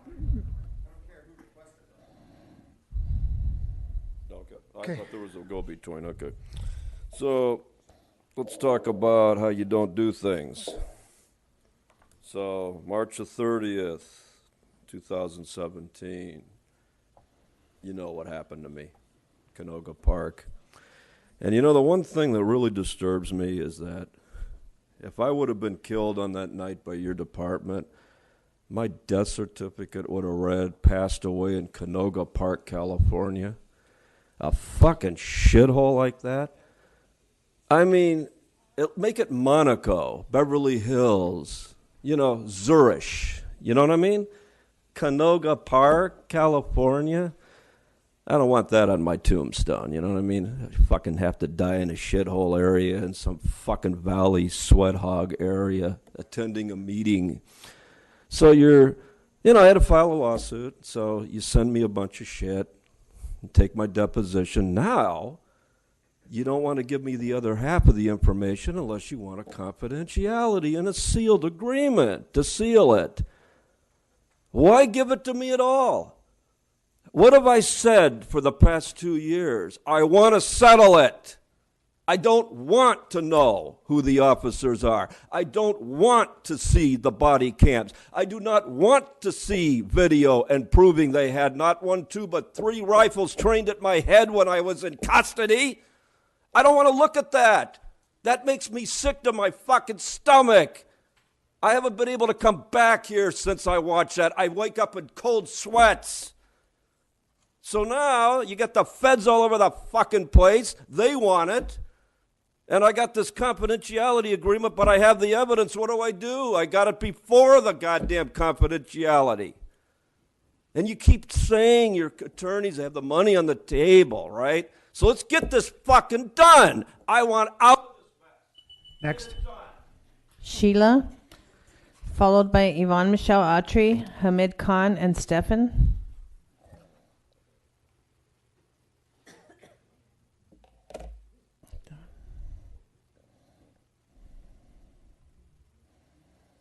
Since there are some side conversations going on, I'll go ahead and wait until you're paying attention. So first, I find it interesting that you pushed item 2B, as Adam pointed out, because the advocate community is not here. And again, how does it work so that we are able to do the same? No one was actually answered that question. Anybody? How is it that we can make sure that an advocate community member is able to be here for other items that other people are concerned about? Nobody has an answer. You are the oversight committee. This is literally public your comment. job. This is Okay. public comment. So if you want to, we'll have somebody talk to you about that, but this is your time to comment. It's not our time to respond. Any other time you guys interject and you guys have something to say. So I Go was ahead. posing a question. But clearly it's a question you're not comfortable with answering. I wonder why that might be. Moving on, since you clearly don't want to answer that question. I was actually one of the people who was asked for my ID when I came in. This is a clear violation of the Brown Act. And I understand that you said that that this shouldn't have happened and it wouldn't happen again. But you know what? We've heard that before. That is a pattern of behavior. There are many things that shouldn't have happened in the city, county, and the police department in this entire history, and yet it does. Many times they say, oh, it's not going to happen again, and yet it does. So what are you actually going to do to make sure that this doesn't happen again? Oh, once again, you have nothing to say about that. Okay. Find that interesting. Yvonne Michelle Autry.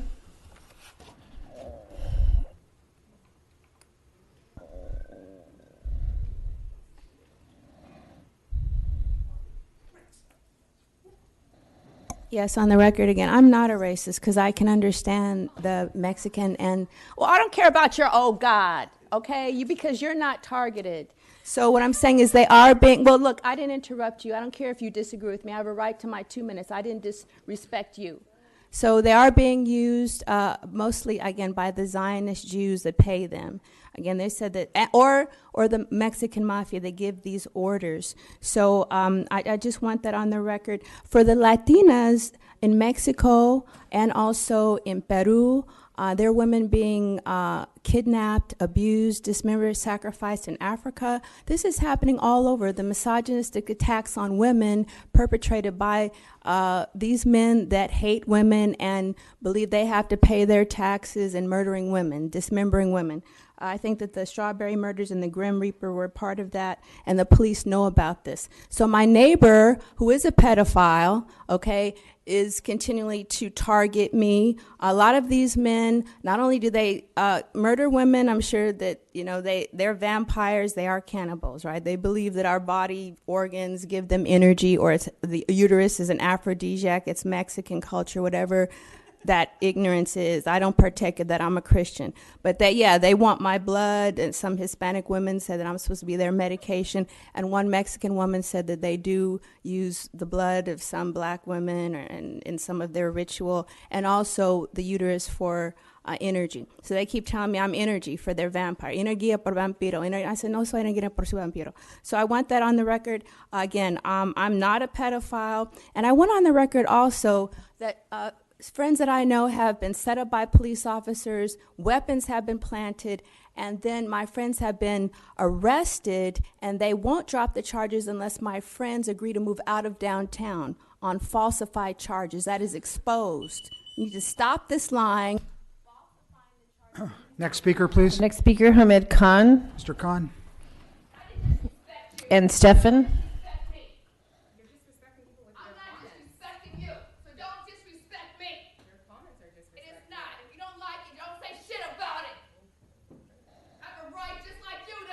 Go ahead, Mr. You can turn the timer on. I just want to bring our folks back into the conversation. This coming Friday, March 1, is the 4th anniversary of murder of Charlie Africa. Charlie Africa, a resident of Skid Row, also a person of African descent, an immigrant from Cameroon. And why it's really critical for us to remember is that Charlie Africa's murder signifies the intersection of race, migration, poverty, homelessness, and the police state. That how we deal with these things. Same thing almost happened 2 weeks ago when one of their cops was in a tent and they ended up shooting somebody behind the Midnight Mission. And what's interesting is that no charges have been filed at all. As a part of the public records, we also wanted to find out that if the spot where Charlie Africa was murdered was a hot spot on March 1 as well in your pet poll program. And what we are finding out increasingly is that we have compared these hot spots between June and July of 2015 and June and July of 2018. And what you see is this digital noose, this redlining around Skid Row. Wherever development is going on, wherever gentrification is going on, is the density of these hotspots, these 500 by 500 square foot Pret Bowl hotspots. So I want to bring it back that I'm understanding that the audit for the data-driven policing is coming out on March 12th, which is an expectation to see because this is the real test for the Inspector General's office. So mark the dates, March 12th and March 26th is when Mark Smith's office is going to be releasing the audit of data-driven policing. In that, would we find out that Jesse Romero was murdered in a laser zone? Would we find out that Richard Risher was murdered in a laser zone? Would we find out that there is a whole digital noose around Skid Row as well? So let's bring it back because this is a classic piece. Next speaker, please. The next and final speaker on this item is Stefan.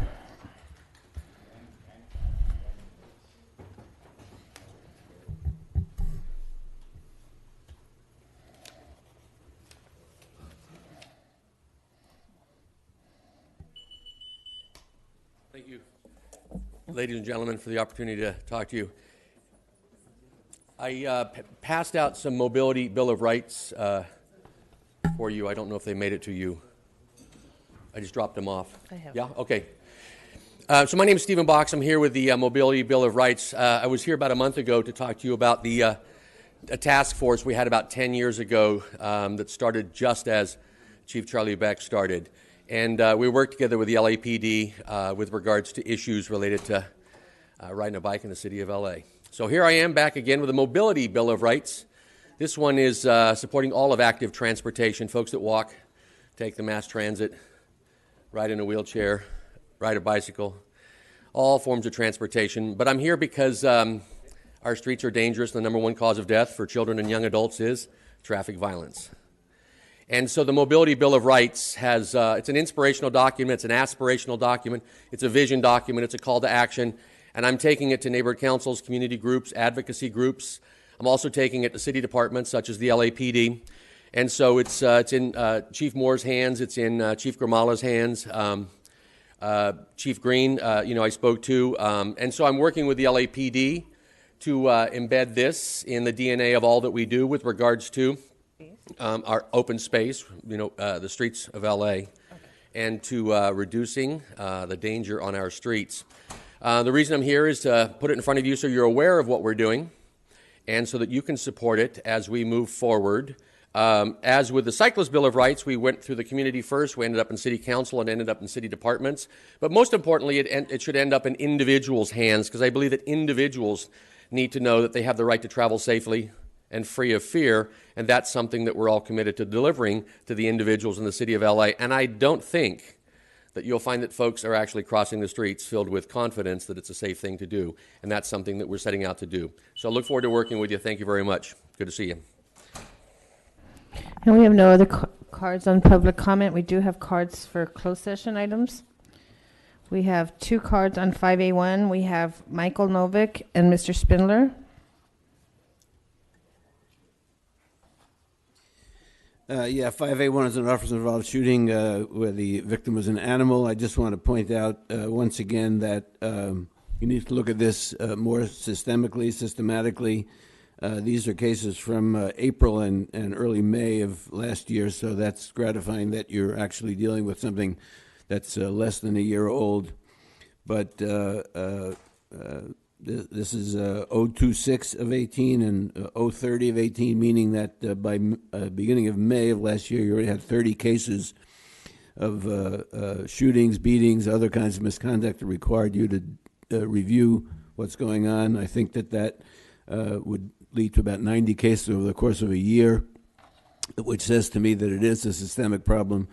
I also want to raise again the question of who's giving you the reports on these officer-involved shootings. If The report to you came from the Force Investigation Division headed by Jeff Nolte. Then, as I said last week, when prosecutors learned that an officer involved in a case was guilty of perjury or involved in criminality, it raises the question of all the previous cases they dealt with, and I think you should require yourselves to re-examine every case that has come to you through the office of the Force Investigation Division headed by Nolte, since he himself is a multiple shooter and a killer cop involved in some kind of criminal behavior. He's been suspended or relieved from duty briefly, but it's been proven that he's not somebody whose testimony you have to rely on. So I think you should go back over all the cases you've had from him over the course of the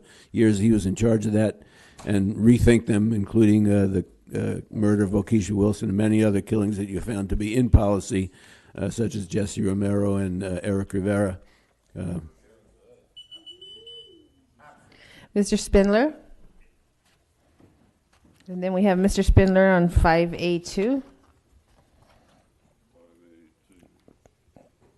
5A1 first. And BC. Look at. All right, so go ahead. It's an animal rights. Okay. All right, so I handle this shit. Animal shootings. Why? Why do you have animal officer involved shootings? How can you possibly shoot an innocent little animal? Little dogs, little cats, little goats. And this one happened less than a year ago. Very good. Now they're taking less than 1 calendar year. They're back about 10 months on these OISs-animals. So now we know that when you say police officer 2, this is a low-hanging fruit. So what you can do is you can easily fire this police officer, and it won't cost much to the department. So you need to start doing that more, seeking the firing of these poor police officers who shoot these poor little animals. Because you're not going to fire a police dog because they're cute and they wag their tails. And they're nice and they go, yes, not like a siren. That's right. You can't handle the fact that you did what you did to this poor innocent animal. You don't give the animal's name, do you? Animals have rights. I'm an animal. I have rights. So next time I would like to know more what type of animal was shot. What's the animal's name? Who was his handler? Because if his handler was the person who shot the animal, then that's an animal abuser, and that police officer should be charged with a felony. Felony animal cruelty, yes. The new standard. So very good.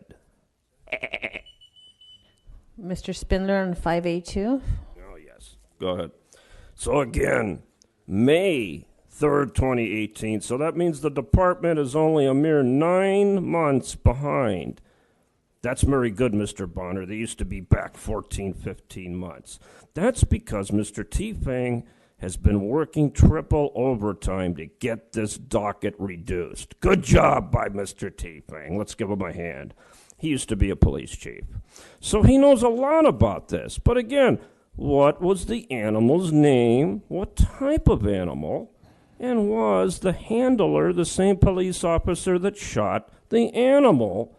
Or is it somebody else's animal? That's a big difference. Has a felony complaint investigation been filed with the district attorney for felony animal endangerment? Shooting this poor animal is a felony, unless it had justifiable causes. So did the animal run up to the officer and go and bite his leg? Then of course you can take out your sidearm and put a fucking bullet in his little head. But if he was just a little animal taking a dump and somebody was homeless in a tent, you cannot continue this without felony animal abuse charges being part of the equation. Then all these other officers will learn to respect all animals, not just me as a goat, not just Mr. Herman's puppy, but every animal. We have civil rights. Animals are people too in the city of Los Angeles. We are a sanctuary city, and that protects not just illegals, not just human illegals, but illegal alien animals. Even animals without a license are illegal, and we don't want to be. And we have Mr. Spindler on 5B and Mr. Michael Novick on 5B.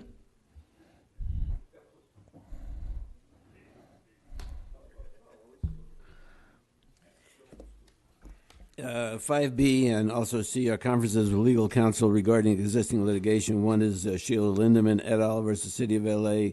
One is Asenza et al. Versus City of LA. In my experience, most of the lawsuits that are brought against the city and the police department fall into three categories. One is female officers who have been discriminated against and mistreated inside the department. One is white officers claiming ridiculous charges of reverse discrimination for being disciplined in some way for their racist activity, and the other is people being killed by the department who sue. The third one you treat as a cost of doing business and take the money out of the general fund budget on top of the police department budget. I think you need to look at this systematically again, and if there are class action lawsuits by female officers or class action lawsuits by white officers trying to enforce white privilege, you need to think also about the possibility of class action lawsuits being brought against the department by the families of people killed by the department, not just on a case-by-case basis, but to look at the whole systemic nature of police killings in Los Angeles. And if those class action cases don't exist, I think you should actually seek them out as a responsible party dealing with oversight of the LAPD, and encourage the families who come here to join themselves together in a class action lawsuit against the city and the LAPD so we can transform this system once and for all. We have Mr. Spindler on 5B and Mr. Spindler on 5C. Yes, I believe Mr. Novak wanted to talk about CCWs, right? No, I guess not. He hates those. Oh, okay. Go ahead. Yeah, so I attempted to look up Sheila Q. Linderman et al. Versus the City of Los Angeles. And I'm glad to see that Sheila Q. has stepped up to the plate and sued the LAPD. Even if it's for no reason, I'm just glad to see that the county board is finally taking you to court, you fucking cocksuckers, yes. So, Linderman v. et al. So it has a case called BC650785. It doesn't tell us much, does it? What is the lawsuit about? It doesn't say. So I attempted on Mr. Spindler's phone to look up and see if I find Linderman, and there's not a goddamn thing. The only thing it says is that Linderman may be a long-lost distant cousin and future heir to Steve Soboroff. So that part's good. Yes, that's good, because all of these Jews in L.A. all share from the same pot of money. So, of course, we're going to have a Jewish judge, a Jewish plaintiff, a class action, a Jewish judge, a Jewish jury, and then we're going to make lots of attorney fees for everybody. Yes. Oh, yes, they get their noses into that pot of attorney fee money. Outside counsel, $605 an hour, not the Lodestar calculation. Only Mr. Bonner knows what Lodestar is. The rest of city attorneys like, Lodestar, is that a form of shit? I don't know. Is it a big load? No, it's not. So again,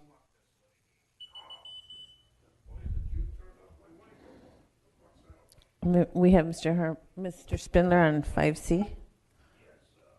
yeah, the secretary sometimes confuses Mr. Herman with Mr. Puppet, but that's okay. We are the same. Maybe Mr. Herman is Mr. Spindler in disguise. Who knows? So, we have the Asenza case. Now, that's different, Mr. Bonner. This is regarding a long, long lawsuit to give people the right to have a concealed carry weapon permit. Now, you're drunk, pathetic, philandering, felonious, evil police chief Charlie Beck would not give anybody a fucking concealed weapon permit unless you donated a minimum $10,000 to the LAPPL and the Dodgers Foundation. And I think that's a good deal. I thought that was a good deal. What about you? I think it's a very good deal. Yes, but the problem is some people donated and they didn't get their CCW, so they lawyered up. So now you have to start issuing CCWs to normal, everyday human goats. They have to pay a background check, they have to pay some fees, take a class, and then they can have a concealed weapon. Imagine riding the subway all over LA and all these people have guns legally concealed so that when somebody gets on the train and pulls a knife, you just shoot them in the fucking head. That's right, with justifiable cause. Citizen police officers. No need for any more of you. We the people will be our own police officers. So yes, go in there, settle it, and start issuing these permits for the private police force. We will call them the Goat Posse, and we'll go out there and fight. Okay, there are no other public comment cards. The Board of Police Commissioners will now recess into closed session to discuss items number 5A, B, and C in accordance with Government Code 54957.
The Board of Police Commissioners has concluded its work in closed session. We are back in open session. In closed session, item number 5A1 was discussed and the Chief's recommendations were unanimously adopted. In closed session, item number 5A2 was discussed and the Chief's recommendations were unanimously adopted. In closed session, item number 5B was discussed, and in closed session, item number 5C was discussed with direction given. Mr. President, is there a motion to adjourn? Thank you.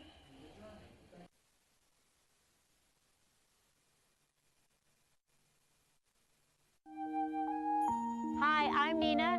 This is my daughter Miranda, and we live in Silver Lake. We love the cultural diversity of Los Angeles.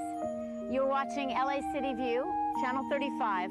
Our city, our channel.